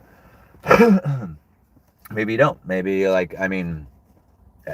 maybe you have like a condition in which that purchasing a car isn't no big deal. It's like neither here nor there in your life. If you have the car, then I guess that wouldn't be no big deal. But if it's like, I'm sorry, I can't go out this week because I got to make a car payment, that is a burden. or even worse, I gotta cut back on some of the food intake because I gotta make a car purchase or car payment. My mindset has changed drastically, opening more real estate to maintain my wants. I have one rental paying for my car and partial of my mortgage. Let's keep it real. You are just working hard to eventually just die and become decomposed. Most of our hard work will end up futile. This is why some just live in debt, eat what they want, and then die. I'll spend money on great food. Yeah, I will too. Like that's one place that I don't mind, like, spending money on is good food, is eating, eating well. I don't know, spend money on my car so I can spend money on food, right? I blame television and Hollywood. When you watch shows or movies, they supposedly portray everyday families. Even the poorest TV families live in homes and live lifestyles that is beyond the rich or beyond the reach. Yeah, I kind of agree with that. You know, I think like TV and just the just the idea of what it is that people can achieve in their life, I think is really obscured with the TV. Especially some of the behaviors in which that people think that they need to act. They act like some of these characters that are on TV instead of again, this is going back to the authentic behavior and stuff like that. So yeah, I could see TV messes with your mind. I mean, it messes. Although there's some good programs out there that are quite entertaining. Let's see. The origin of the word wealth, medieval wealth, from well or wheel on the pattern of health. Credit cards should be under glass that reads only break in the case of an emergency. Yeah, Joshua, I use credit cards quite a bit, but I pay them off every month. If you got some credit cards have like, some nice rewards to them, you get, some of your purchase back, like even on some of them, you can get up to like 5% on a lot of stuff. Um, there's some perks that come with credit cards. It's discipline. That's the problem. Most people don't have the discipline in order to maintain ownership of a credit card. Is because they end up like, making a purchase and that purchase feels so good. They're like, man, I want to go out and do that again. And then they do it again and again and again and again until they have purchased up all their stuff on their credit card. And now they got to figure out a way to pay it off. And that's really where like most people end up in trouble on it. But if you're very disciplined with your credit cards and your money, credit cards are cool. They're very convenient. You can get a lot of perks from them. You can, use them to build up, credit. You can use it to, actually you can use it for short-term loans. If you really, take out a 0% interest credit card for a year, you can get some cheap financing for a year, like 0%. You just got to make sure and pay it off by the end of the year. So like credit cards can be quite useful. And not necessarily for an emergency. In fact, I think using a credit card for emergency purposes is damaging because like a lot of times what we consider an emergency is really kind of relative at the time. It's just like, you look back and you're like, well, maybe that wasn't such an emergency. I could have like handled it differently. But at the time, it's just like you're in panic mode. Like, I don't have any choice. I got to do this. I got to get it done. So really, I think using credit cards for emergency purposes is very dangerous. You should have emergency cash, right? If you have an emergency fund setting aside, then guess what? You will use that only for an emergency because somehow spending cash hurts, but spending credit feels good. I don't know how that ended up working out, but that's the way it goes. All right. Hey, Lord Humongous. Greetings from the Humongous, the Dr. Funkenstein of finance and economics. Right on, Lord. Good to see you up in here. I can remember watching Roseanne on TV in the 80s, and they were supposed to be just an average poor working family, and remembering how I wished we lived in a house that nice. Right? That's true, too. I mean, some of the issues that they had talked about on that Roseanne show were kind of like, maybe like some everyday stuff, but you're right. Like, I don't think they went into what it's like to really live poor, you know? And I myself, like, I mean, I grew up, my dad was in the military, so like we pretty much, we lived in housing, we had like access to healthcare, we had all this stuff, right? Because my dad was military. So, but my wife, she was not, and she grew up very poor. Like, they were homeless at one point. So, like, her conditions of life and the way that she, looks at things is very different from anybody else. Um, she's hardcore. Like, somebody who will, you know, go through it, like, whatever challenge is going on at work, whatever it happens, she is like in the middle of it. She will definitely do it because she's seen some shit. She's gone through some stuff, right? So, no matter what it is that she gets hit with, I mean, she's been through worse than that. So it's just like, to her, like, almost anything out there is really no big deal. And that's what ends up happening with a lot of people who, go through that kind of thing, especially if you didn't grow up on like government subsidies and stuff like that. Like, her dad worked, and just stuff like that. They just had really bad conditions of life. And that's just the thing. Like, she doesn't look for handouts from anybody, and I don't either, but that's just the condition of life that we had, growing up in. It's very strange. It's different from a lot of people. Anyway, let's move on. Man, a lot of comments. Okay, Married with Children was a good one. Al Bundy never got into debt to look great, even though he was just a shoe salesman. Yeah. The more credit cards you get, your total credit limit goes up and utilization goes down, so your credit score improves. Yeah, I mean, I don't know. I have like 6 credit cards or something like that, and I use 2 of them kind of regularly, just to, maintain some activity on them. But yeah, my credit score. I mean, shoot, I took my credit score from like, I don't know, like the high 500s to like 800 in less, like a little over a year. I did it with just credit cards too. Dave Ramsey declared bankruptcy when he got into money troubles. Total hypocrite. Hey, I mean, Dave Ramsey's a really popular guy out there, and I'm not trying to knock Dave Ramsey for some of his like advice that he gives, especially the getting out of debt advice. That's really cool, but he doesn't really, I don't think he necessarily is talking to the average person out there.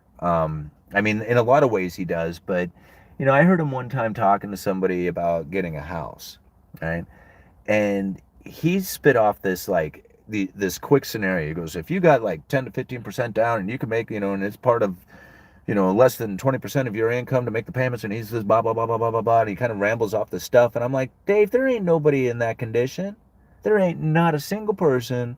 Like, it may be like, 10% of the people out there, 15% of the people might be in a condition in which that they could do exactly what you said about buying this house, but most people aren't going to do that, right? So when he's talking about it, he wasn't talking to the average person. At least the time that I was listening to it, he wasn't.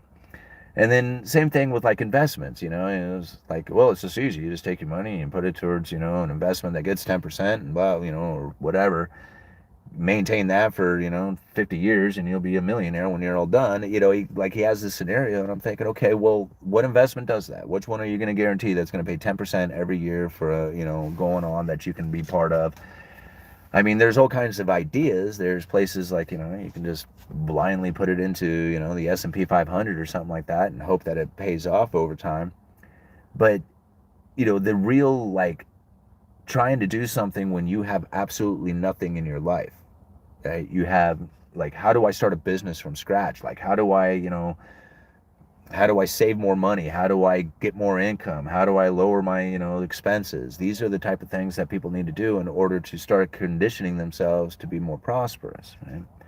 And if you are a rich individual who has, a bunch of real estate and all kinds of stock portfolio and all kinds of things like that, what you can suggest to somebody who has an average $37,000 a year job or less and is broke every single month and is having a hard time making it, I mean, what it is that you can relate to for that person is if you're like Dave Ramsey with all these millions of dollars, I don't know what it is.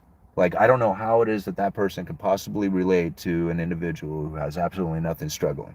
You know, I was there just a few years ago. I'm not saying that I can relate way better, but I could probably relate way better, and considering that I'm there, and I'm not saying that I give advice because I don't give advice, but that's the type of thing is like when I look at what he is trying to say for people to do, it's not he's not talking to the individual who is absolutely broke and trying to figure out what it is that they need to do with their life.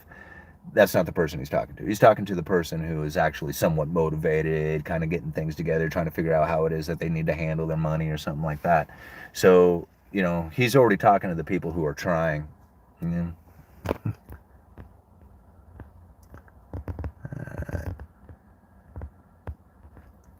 Sounds like you were a military brat. Do you remember getting shots, vaccines all the time?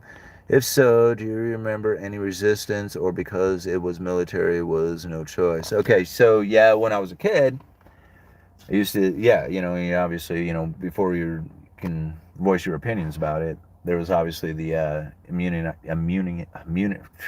the vaccinations.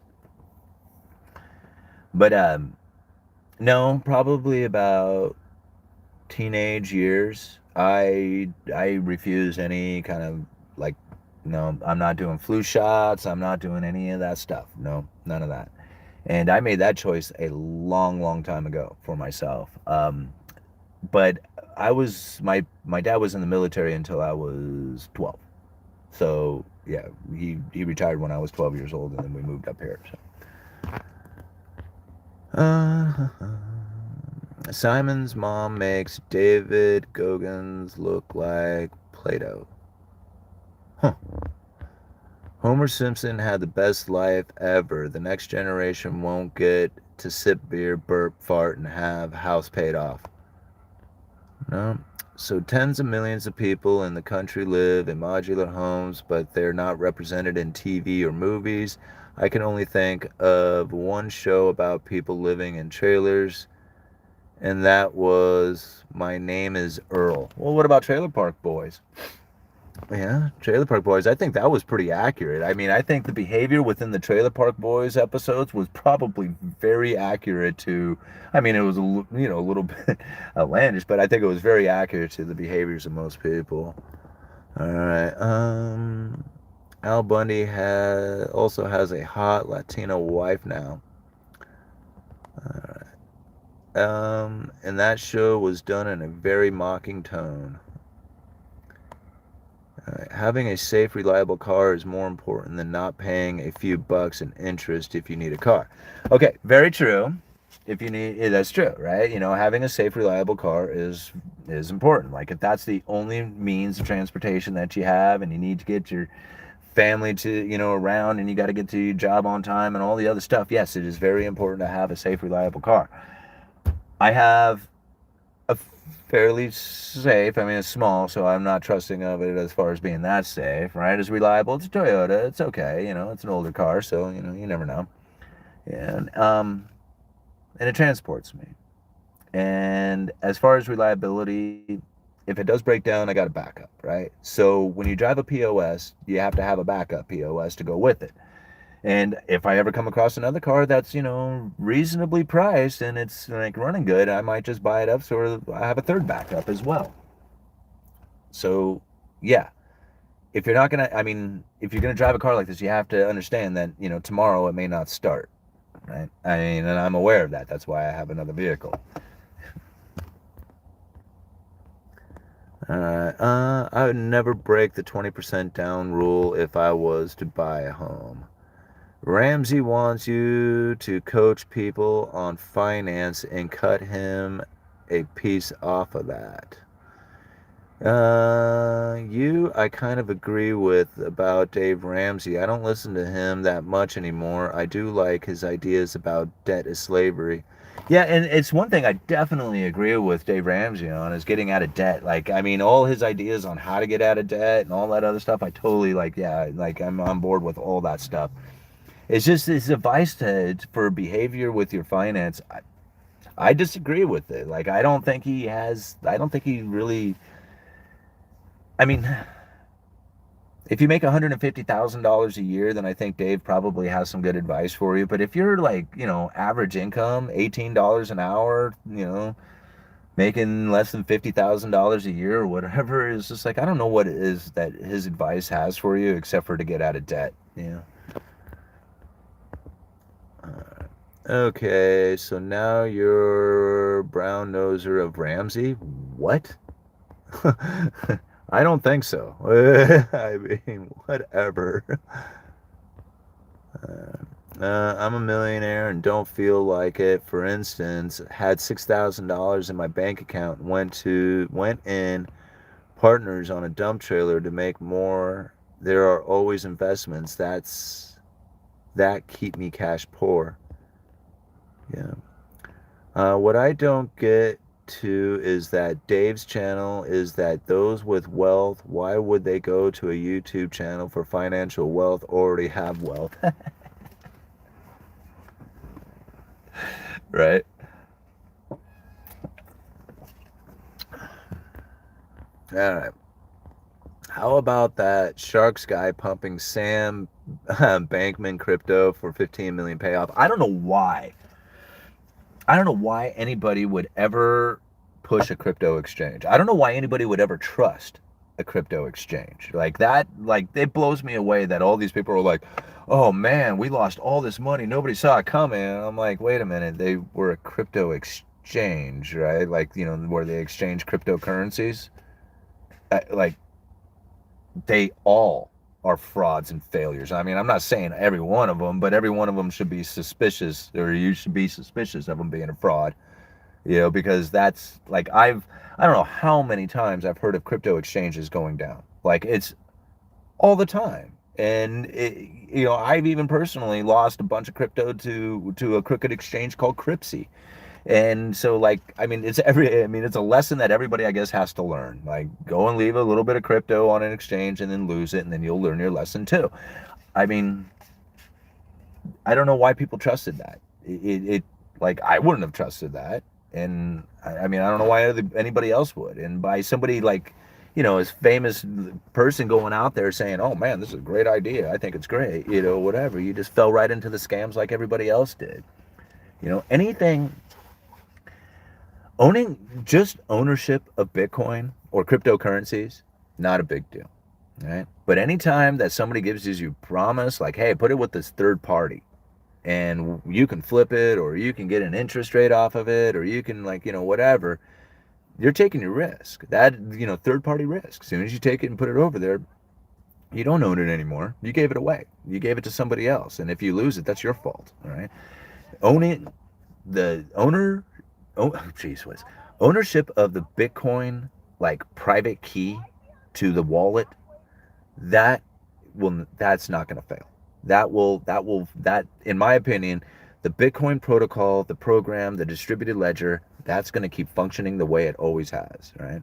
But there will be plenty of scams. There will be plenty of people who are trying to steal your money or efforts or whatever through, platforms like these crooked exchanges. And it's going to happen. So just like anything else that you invest with, you're taking your chance. Anytime you put your money into a bank account, you're taking your chance. You become an unsecured creditor. You're loaning your money to that banking institution that can fail. Now, hopefully there's the FDIC to step in and, insure your money, but you are, like, basically, taking on risk by giving your money away when you put it into a checking account. All right. Hey, right on, Kyle. Thank you so much for joining the channel. That is very cool of you. For joining the channel, you can join the join. Yeah, I just joined to join. Join the UE channel and get perks to, like, membership only videos, and hopefully at some point some live streams. Anyone with any sense should realize that the old days of people making a living from ducking and diving are gone. The means of living has become so controlled by taxation and massive loss of SME. What's SME? Also, what you going to do when that Chevy is out of warranty and you still owe 30,000 on it and the transmission blows up, because that happens all the time. Wow. Uneducated economist. Maybe people will be so poor in the future, people will inspire to live like people in Trailer Park Boys. Um, well, maybe they will review videos of Trailer Park Boys to understand the reference of living standards that they're going to have. All right. My reliable vehicle headlight went out and cost $650 to replace. God.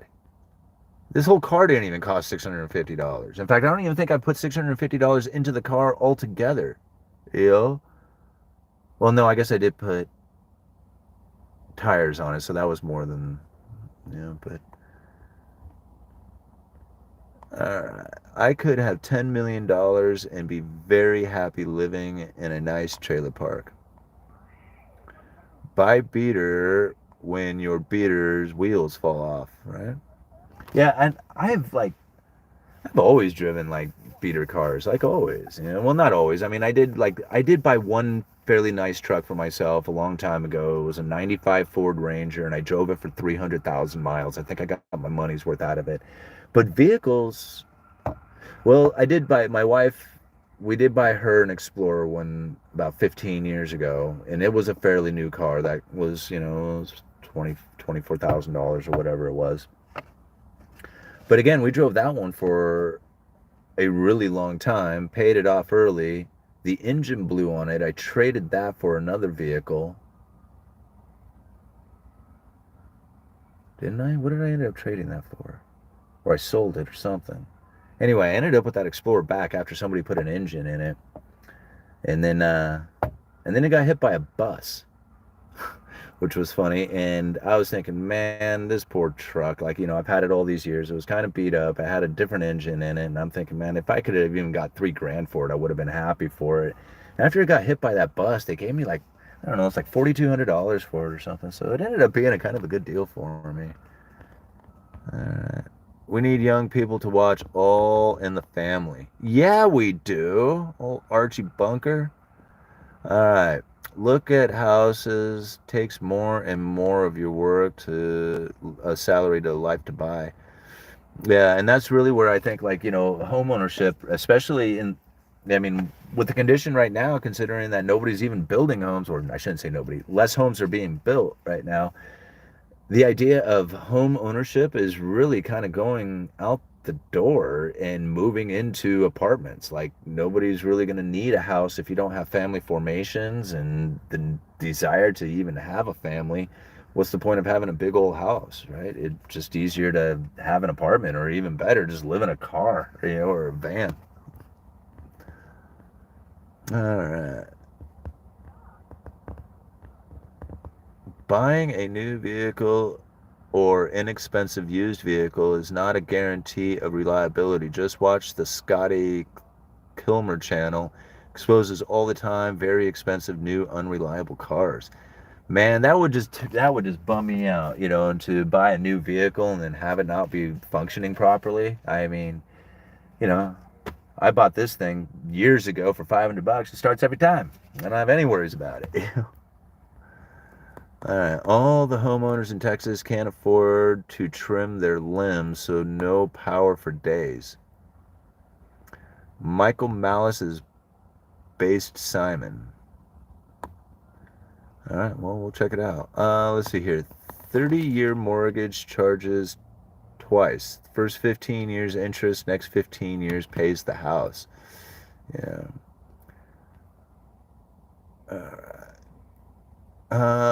Bon Scotty tells you to but Toyota and Honda because tells you to buy Toyota and Honda because they are reliable, not American cars. Hey, Michael, thank you so much for the 4.99s. I think Dave Ramsey misses the opportunity cost concept.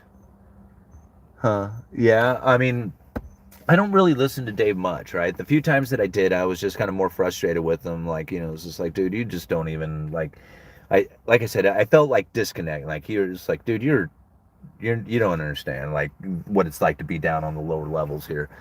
Um, but I don't know. Like I haven't really listened to him much on his investment, side of things outside of the few videos that I listened to. So the only thing, thank you very much for the 4.99. I very much appreciate that. The only thing a guy should trust is his gut. Wayne, that is so true. When you put trust into something else, again, we were talking about that earlier. When you put trust out there, you're also putting the expectations, right? And so now you have these higher expectations, or the external, right? You got, the external has to go the way I say it does, or has to occur the way I'm expecting it to, or else my happiness won't be fulfilled, right? Now, obviously, there is some trust that you have to put out there when you're going to go into anything, right? There's some risk that's involved with it. Without the risk doesn't come, risk comes reward. So you have to know that, right? So when you're out there trusting, you're also understanding, okay, I'm putting the risk out there, and I also understand that by doing this risk that I very well could lose whatever it is that I'm putting out there. And, being aware of that and being understanding of that and still being willing to do it, that's where, the reward comes in. All right. On Robinhood, they are offering another crypto worth 1 USDC. Yeah. I don't know. These whole stable coins, the idea that there's a cryptocurrency that matches 1-to-1 with the dollar. Um, the Federal Reserve is talking a lot about these things. So much so that it seems that they could almost use these stable coins as like a de facto central bank digital currency. Because really, if the stable coin is matching 1-to-1 with the US dollar, then you could have these stable coins holding cash, have no cash in the system, and everybody using stable coins.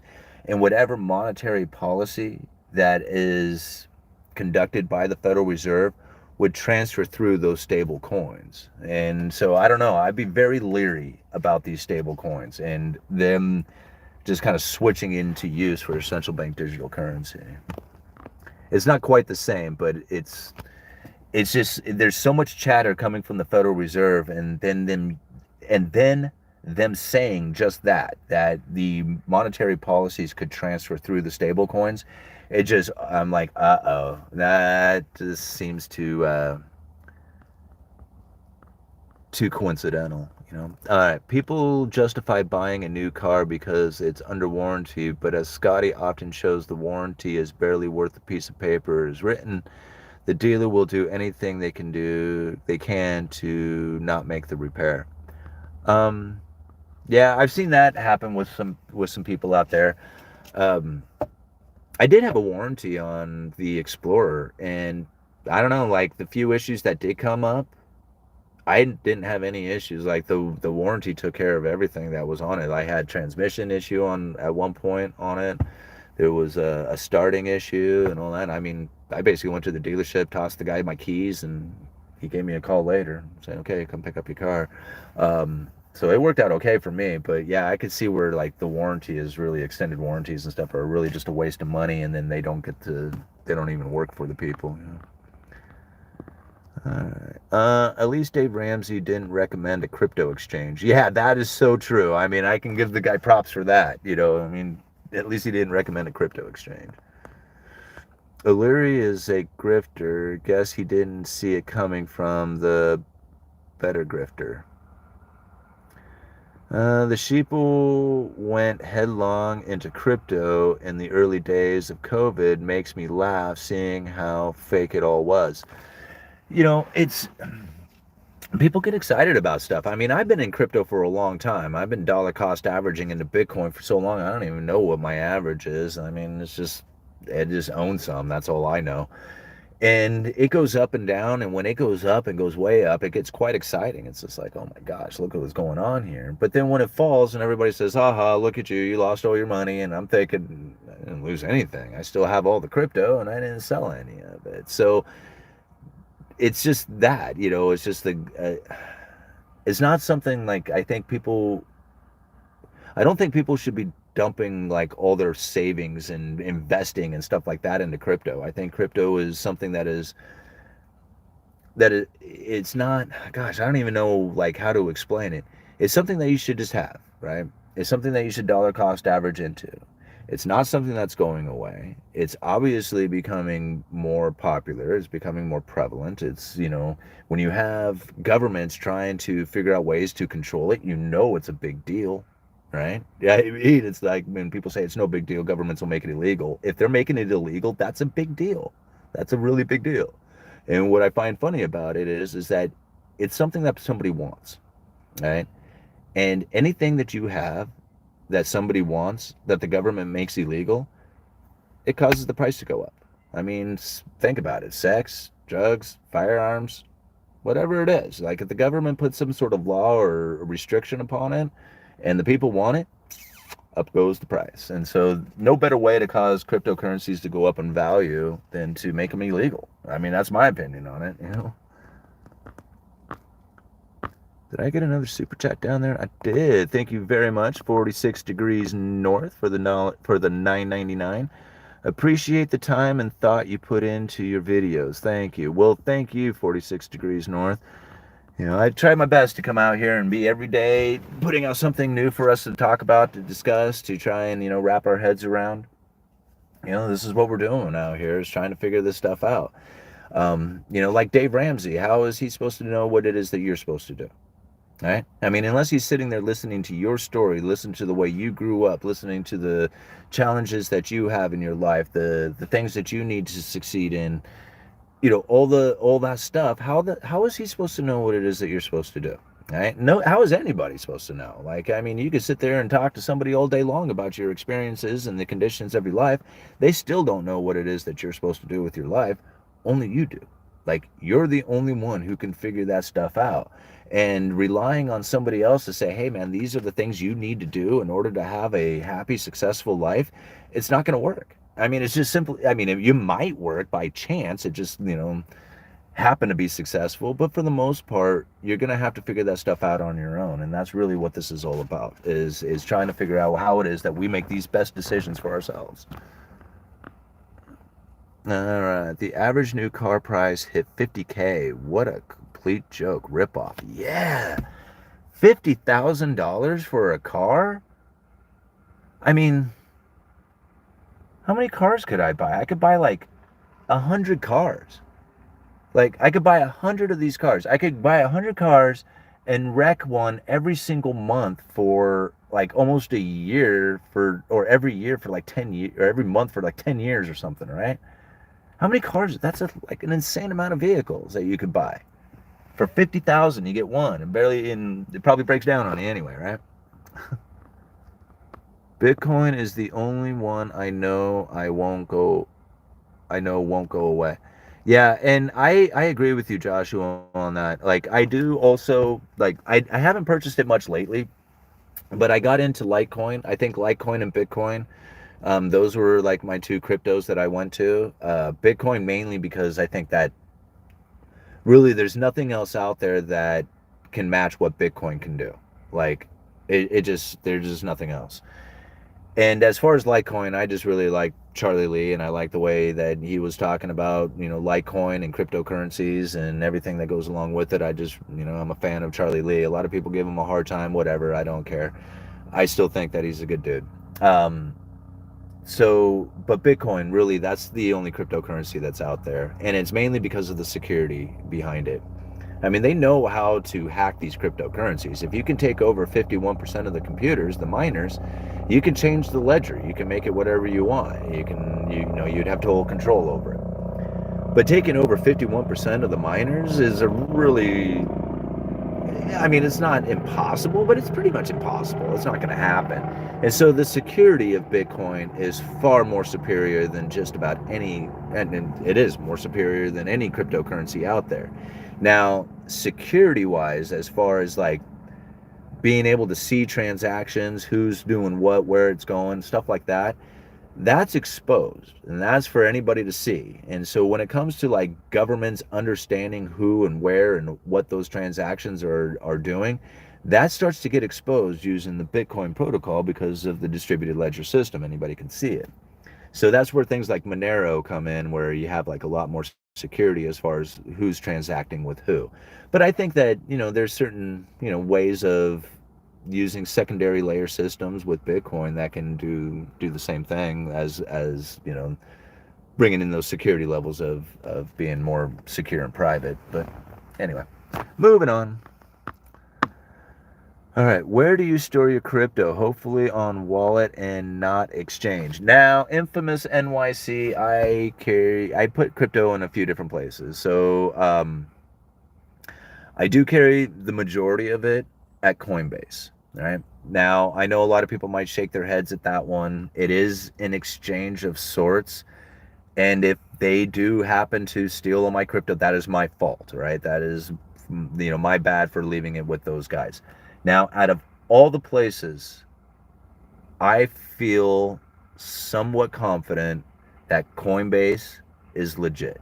Now, that may not be the case. There's a lot of evidence out there of people saying, nope, they're going to steal all your coins, or they're going to lock it up, they won't let you in, whatever, government's going to seize them all.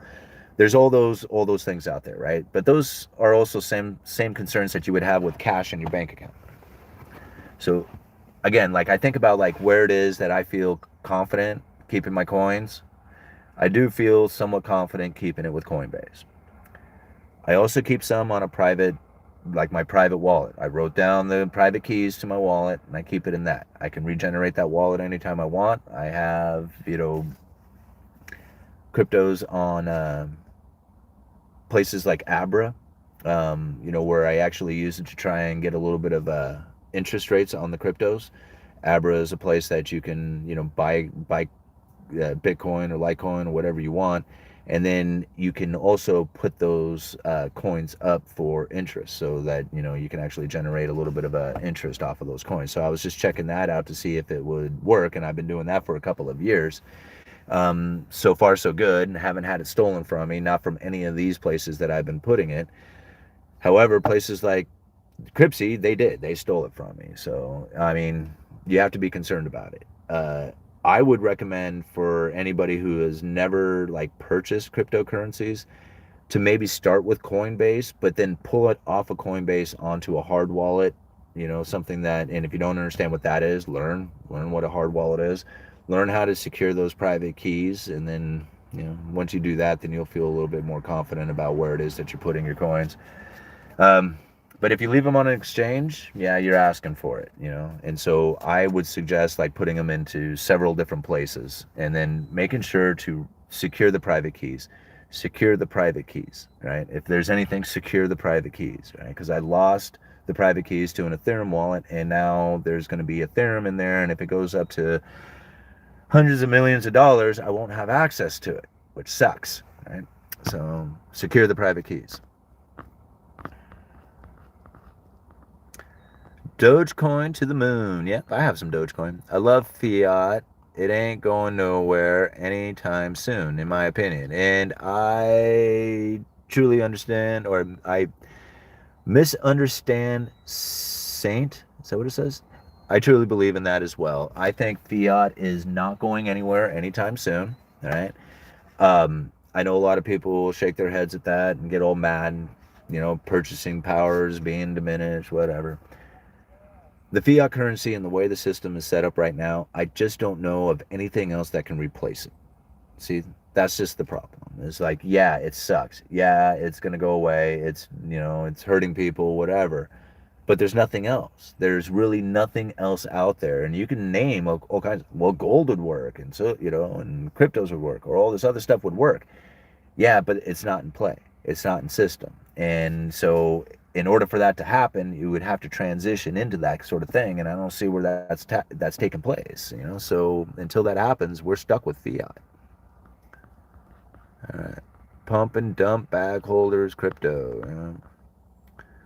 All right, there's a quick trip in Richfield, Wisconsin that has vending machine for Bitcoin. Any ideas? Well, I live in a very tiny little community, like outside of Astoria. And like I'm in the town that I actually, or the little community that I graduated high school from. I live back in that same community. My graduating class had 32 people in it. It is a small little community. We have a little country market there, and it's just like they got all the stuff, all the little things that you would need, that a regular grocery store would have, but it's just, kind of convenient. It's crammed into a little country market. It's the only little store around. I mean, there's another little convenience store a few miles down the road, but that's it. That's the only two stores that we have in our little community until you get back into Astoria. Inside that little country market is a Bitcoin machine, is a Bitcoin ATM. It's happening, right? I mean, if you can see it around, like just look around and you can see it happening. Now, whether or not people get hurt in the meantime, I'm not saying that isn't going to happen. I'm not saying that they're not going to produce laws. I'm not saying like anything like, all the nefarious things that people talk about, right? All that stuff is kind of happening as well. But look at it. It's expanding. More people are getting into it. More people are buying. More people are transacting in it.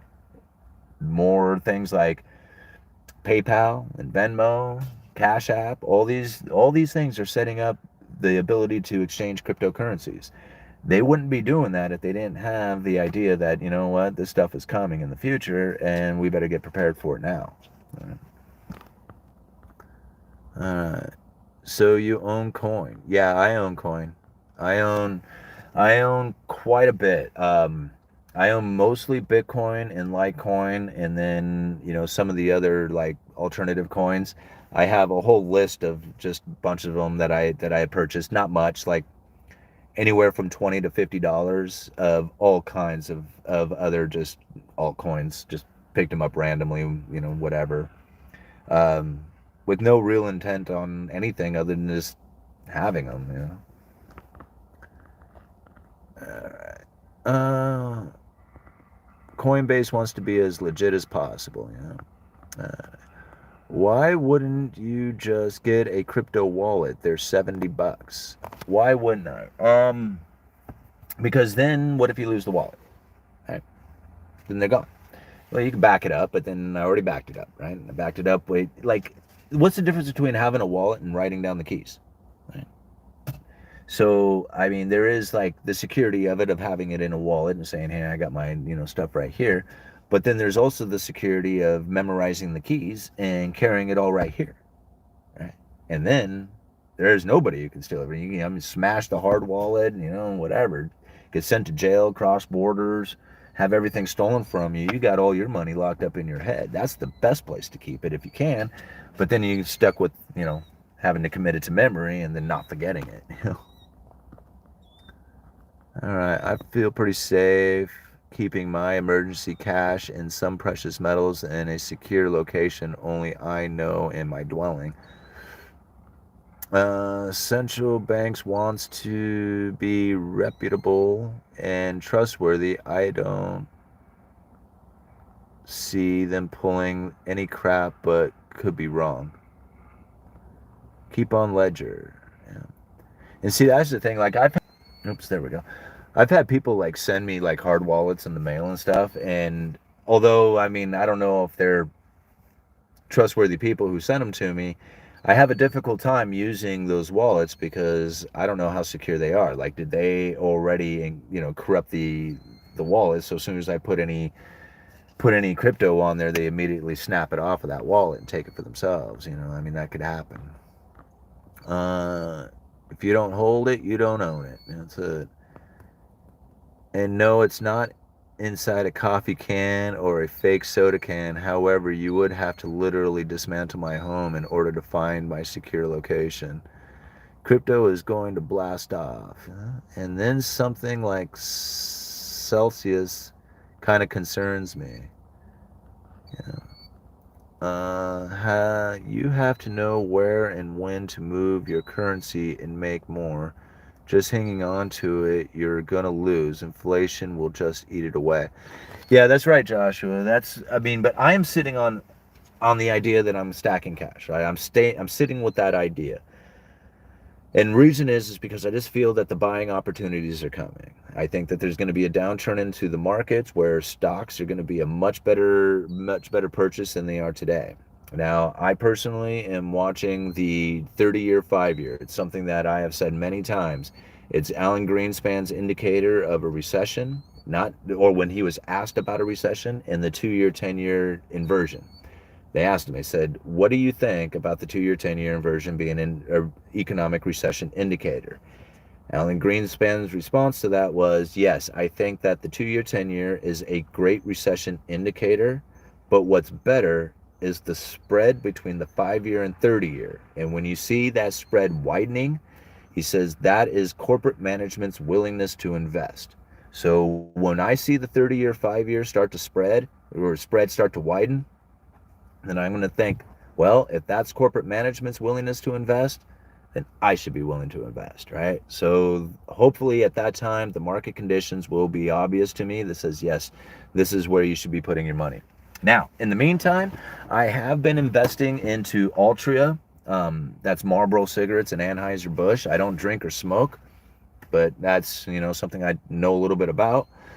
So I've been investing into Altria, ticker symbol MO, and that's done quite well for me. Out of the other little things that I have going on in my stock portfolio, that is actually doing quite well through all this stuff. So yeah, alcohol and cigarettes, I don't think you can really go bad with that.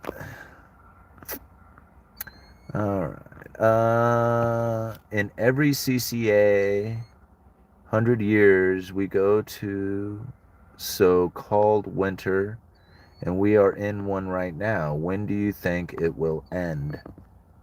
Every CCA century? Is every, I don't know. um, I don't know. Like, as far as this, I mean, a lot of people talk about the fourth turning and all kinds of stuff where, like, we're going into a different time, a different social aspect of things, where people are behaving differently than they ever have and stuff. These cycles, like, who knows what they're going to turn into? I mean, we got technologies now that are much different than we have ever had before, things that are going to provide conveniences to our life that, we would never have, ever have dreamed about when we were kids. I mean, I'm looking forward to the day. I know a lot of people don't like the idea of self-driving cars. I love the idea of a self-driving car. I love the idea of grabbing my phone, texting it into it, saying I want to go here, and then having a car show up that I get into that carries me to wherever I want to go. Who thinks that's a bad idea? Like, I mean, I just love this idea. Now I understand, like, the problems that would be associated with it, but just think about the convenience of that. Grab your phone, say where you want to go, a car shows up and takes you there. Dang, that's pretty cool, right? So yeah, things are much different from the way they used to be, and as we turn into these, like, different ways of living, then it's going to be like, again, like the family formations, getting set up to have an apartment and cars and insurance and paying and all that other stuff. Like, I don't see where that's going to be the case. Like, I don't think people are going to do it that way. um, there might, you know I don't know exactly what it's going to look like, but I can imagine, like, the sharing of everything is going to be a much more popular idea. Like, the ownership of stuff is just not like, people already don't want to own anything. They even said it to people, you'll own nothing and be happy. Well, it's not that they are going to take it from you. They're just going to make it the condition in which that you don't even want it, right? You'll own nothing and be happy. People could strive, could work hard, could do all the things that you would think that they would normally do in order to acquire the things in life that would make them happy, but they're not happy with those things. They're not happy being frustrated with a bunch of debt, happy with the, student loans and all the other burdens that come along with that, trying to acquire the things you need in order to have a traditional life or whatever it was that was out there. That's not the way it's going to be. I mean, people are going to live in a cubicle. Yeah, they'd be like, I don't need anything beyond this little cubicle and a cup of ramen noodles. in a movie, right? That's, and they're going to be happy with that. I don't know. Tulips of the moon. You can buy cheap land, lots of it around the country, and build a cheap cabin or small house.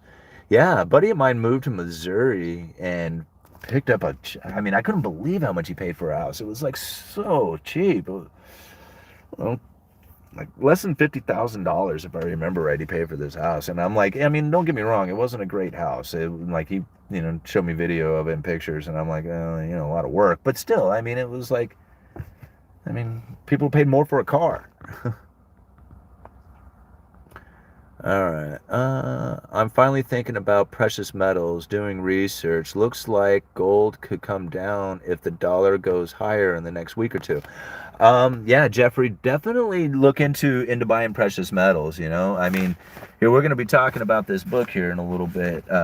This is going to get you an idea on how to acquire some silver at a cheaper price. But definitely look into the precious metals. However, I would be a little cautious of the strong dollar, cheap gold idea. I have a feeling that the dollar is going to strengthen at the same time that gold is going to go up. And I mean, not just on like, smaller, like moments in time, like you might find like next month might be a good buying opportunity for you. That can occur.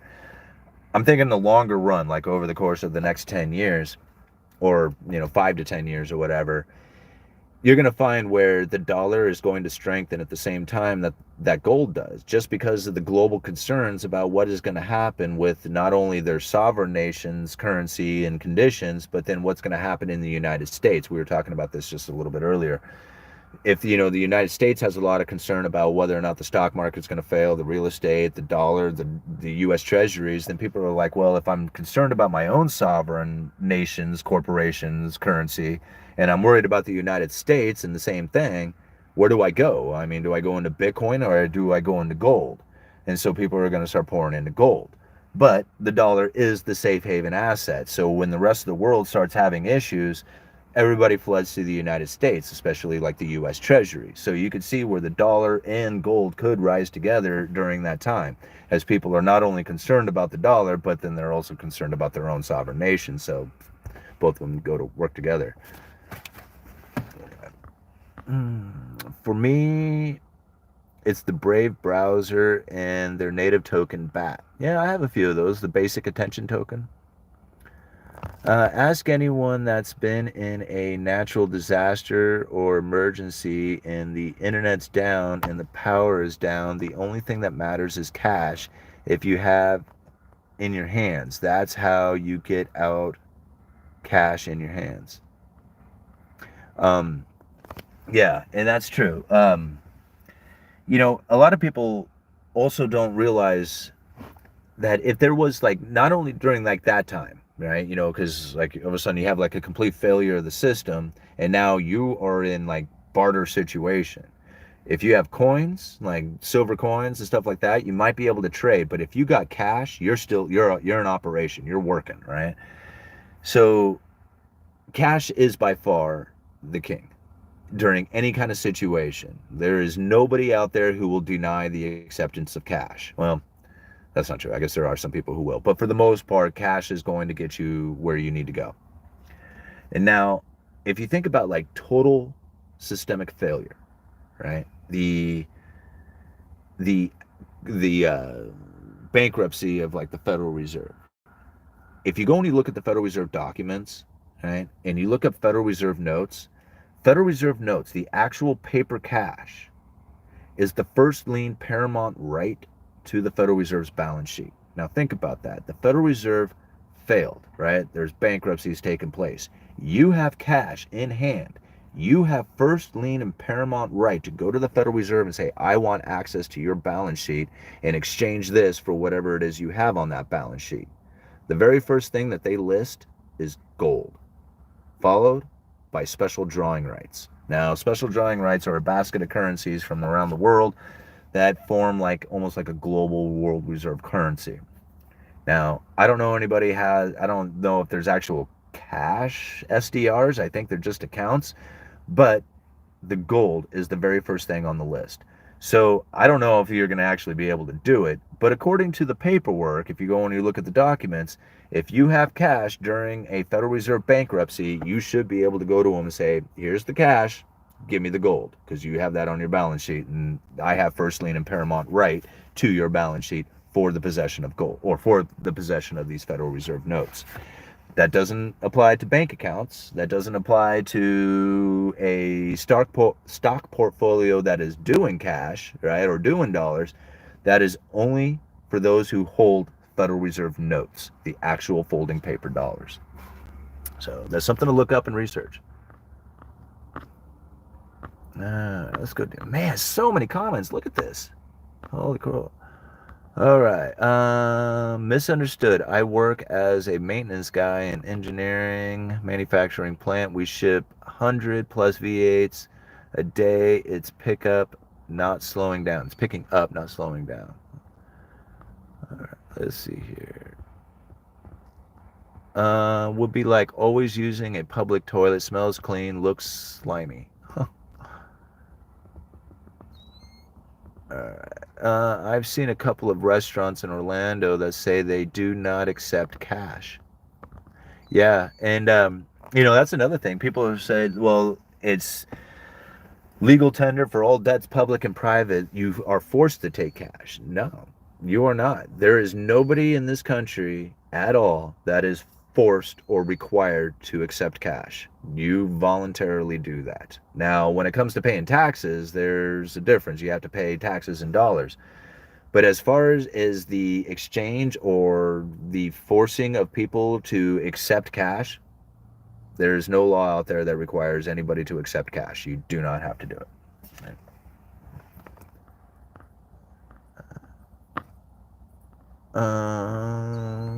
And what will the restaurant do if the internet goes down or they cannot process credit transactions, just go out of business? Now they'll start asking you to pay in cash. Well, okay. If the internet goes down, there's a lot of stuff that's going to stop happening. Like, depending on how vast this communication that you're talking about ends, like, because, I mean, when you talk about the internet failing, I mean, are we talking this like temporary outage? Because, I mean, there's ways of working that. If you're talking about like long term, like communication shutdown, well, credit card transactions end up that way too, where you end up failing with those. Like, you wouldn't be able to process those kind of transactions, which would then leave you at the whim of cash. And I tell you, running a business strictly off of cash in this day and age, whatever is happening that caused the internet to go down or the communications to go down, there's probably not going to be a whole lot of people just going out and visiting the restaurants anyway, because there's probably a lot more chaotic things taking place. So how are the restaurants going to be in operation? I don't think it's really going to be a big deal. Like, at that time, I think there's going to be much bigger issues taking place than how is it that a restaurant's going to do transactions.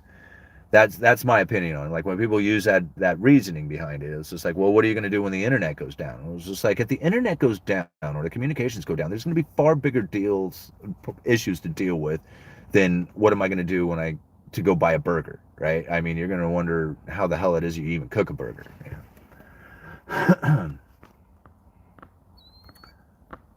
All right. Just walk away. Just walk away, and we can avoid the horror.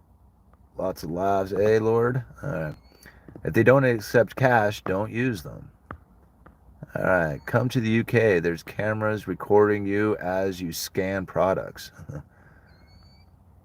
Profit off their fears. Yeah. It's the government that must accept cash payments.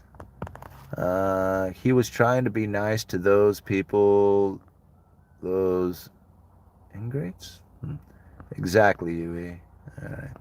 I know of an industry that only accepts cash where I live. There's one on every street corner. Hell, sometimes two or three of them. Pot shops will only take cash payments.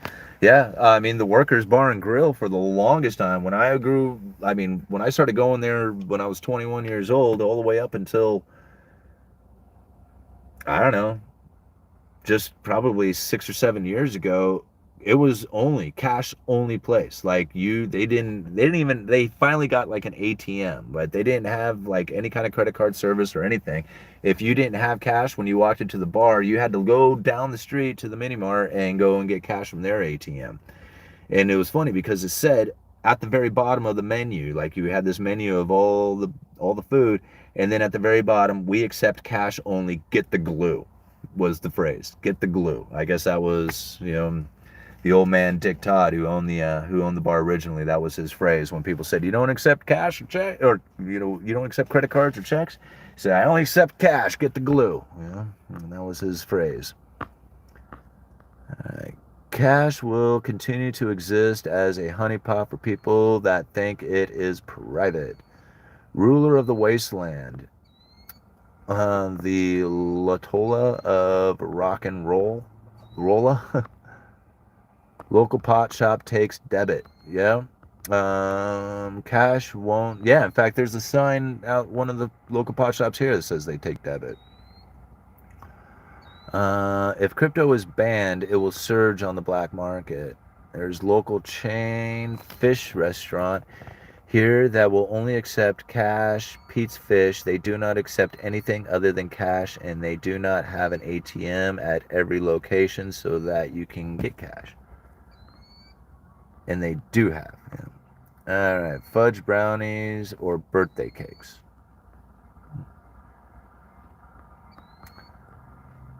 All right, let's see. I am heavily invested in fuzzy blue dice coin. Man, that would be one. I should have a fuzzy blue dice coin to sell. All right, the ATM means they know where you got cash and why. At least in Mad Max, they had a free market. Yeah. Not private at all. No, that's true. That's the thing about, like, I don't know how many people are actually truly secure in their privacy. Like, I see everybody out there carrying a cell phone. I hardly ever, like, I mean, everybody I know has one. So when they talk about privacy, and I'm thinking, well, you carry your cell phone. What are you so worried about then? Um, every transaction you ever made with your debit card, everything you've ever searched on your phone, everything you've ever said around your phone, anything you've ever said around somebody else's phone. I mean, you think about it, like all the privacy that you ever thought that you ever had it's like non-existent. I showed people where, like, how my phone, like, okay, so the maps features on your phone, you can go and you can check out everywhere that you were on particular days. Like, people didn't even know you had that feature about it. I'm like, yeah, look, you can go on, check on this day, and it'll show you everywhere my phone went that particular day. There's no privacy anymore. There's absolutely none. And so understanding that is better than saying that I have this illusion that I'm still being private or something like that. Just knowing straight up, they got it. They got the information. They know who you are. They know what you're looking at. They know everything about you, right? Is a lot easier to deal with than trying to hide from them, thinking that you're actually hiding. Now, when I say that, it's not that I'm not concerned about my privacy. I mean, I am, but I'm also realistic in the idea that says that you're not going to be private, not when you have a cell phone, not when you're using debit cards, not when you're, behaving in society like a normal person would do. However, you can encrypt your messages. You can encrypt your messages with your family so that the communication that you have with your family is private. That is only meant for you. That is not meant for other people to see. That is not part of their platform. That is not part of their service, right? The communication that you have with your family is meant to be private for nobody else to scrutinize or look at. And so I encrypt all those messages. I mean, I use encrypted messaging service with my family, and I encourage everybody to do that. When the Trump administration came out with their security advisory or whatever, and they said that anybody who uses an encrypted messaging service is a potential terrorist, I was so frustrated with that. I went and downloaded every single encrypted messaging service that I could possibly find, and I put them all on my phone. And I'm like, there, come get me, right? I mean, if that's what it takes to light you up to think that I'm a terrorist, then boom. I downloaded every one of them and I started using it. And I was so frustrated with that. Accuse somebody for being a terrorist because they want to be private. Is that right? Is that right to do? Since when is that a constitutional thing? I was so frustrated. All right. Bust a deal, face the wheel. A lot of food and wine is made to make the plebeian happy, distracted,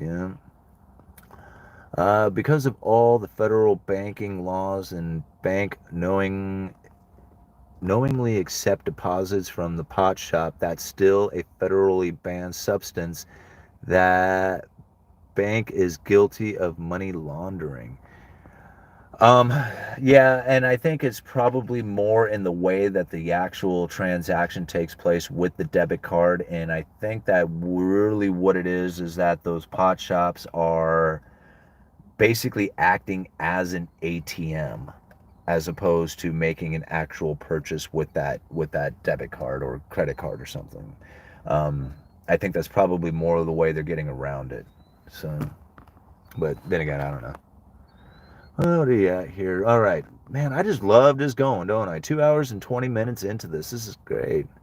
All right. Most of the world's population does not have a bank account. Yeah, and that's one of the reasons why you're going to end up finding that the central bank digital currencies are going to become so popular, is because even if you have a cell phone, not even a smartphone, just a cell phone that can do texting, right? Text just regular messages, not even like, fancy, encrypted services or anything like that, just a regular old text message, and you can send cryptocurrencies around. Yes, much easier. Embracing accelerationism solves most problems if you are honest. Exactly how do you think they're able to solve crime so fast now that the first thing the cops do is pull the metadata on all cell phones, hits the data, hits the area? Yeah. Hide in plain sight. Talk about local big box stores that you don't use around your phone. You will get ads popping up. It's listening, huh? How do you think they're able to solve these Amber Alerts so quickly? Now, first thing they do is call the cell phone company and get where the cell phone in the vehicle is pinging. If I also assume my thoughts are known, because that's coming too. There's mics in your appliances, bro. Well, there's mics in the TV, right? I mean, your TV's right in the middle of your house, and your TV has microphones that's listening to the ambient noise. I mean, they say it, right? They tell you right there, in the service of it.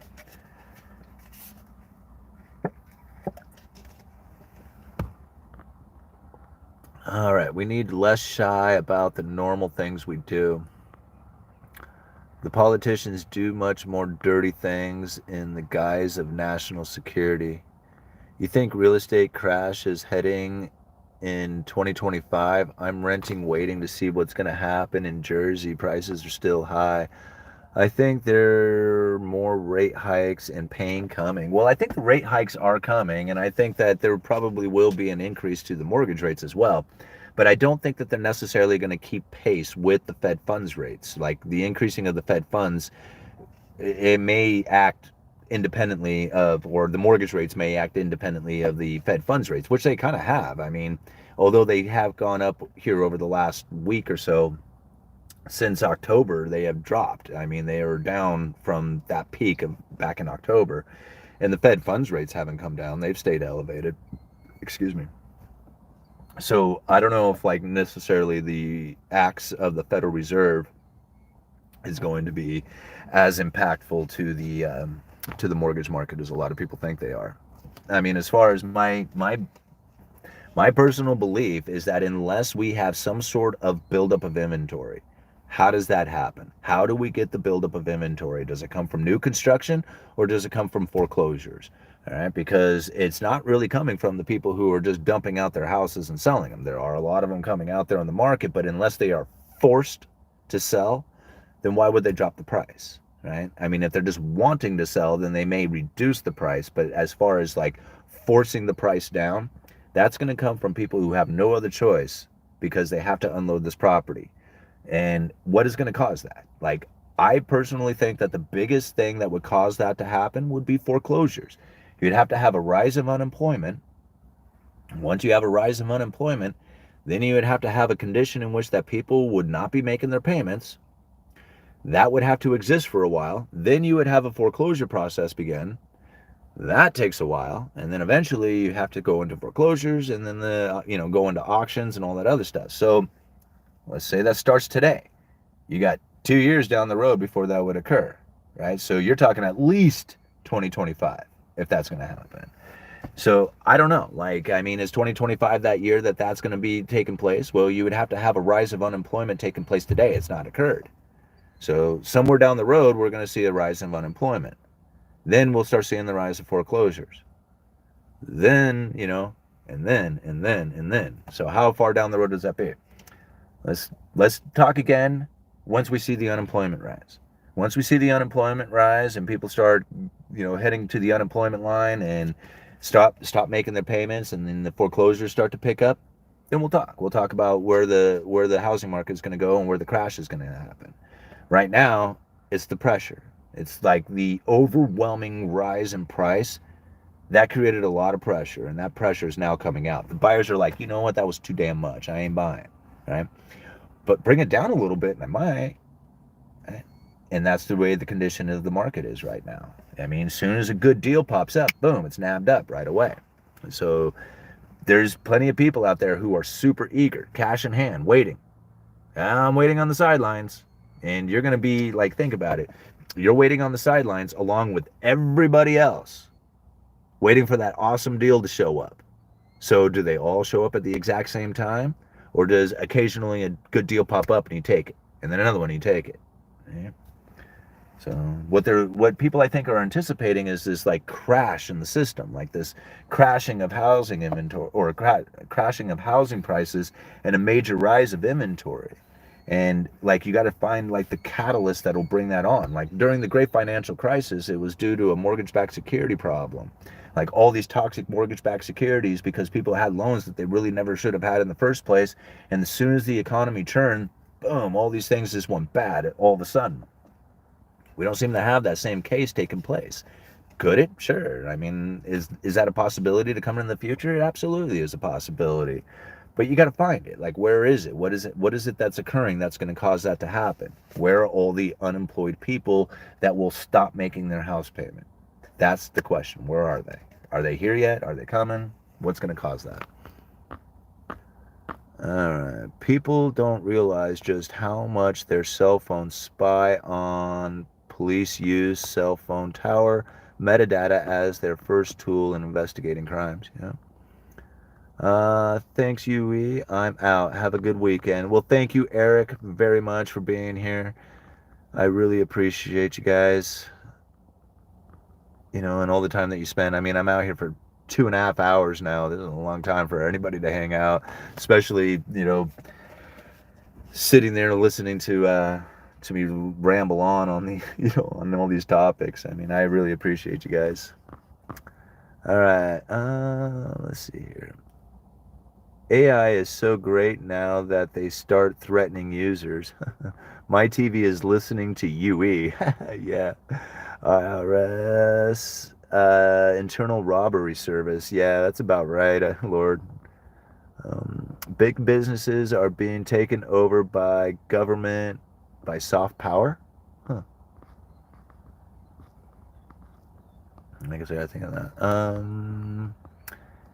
Has the price of MDF gone up in your area? I'm from Canada and it's gone up a lot. Thank you. Yeah, it really has there, MB. For those of you who don't know MDF, MDF stands for medium density fiber.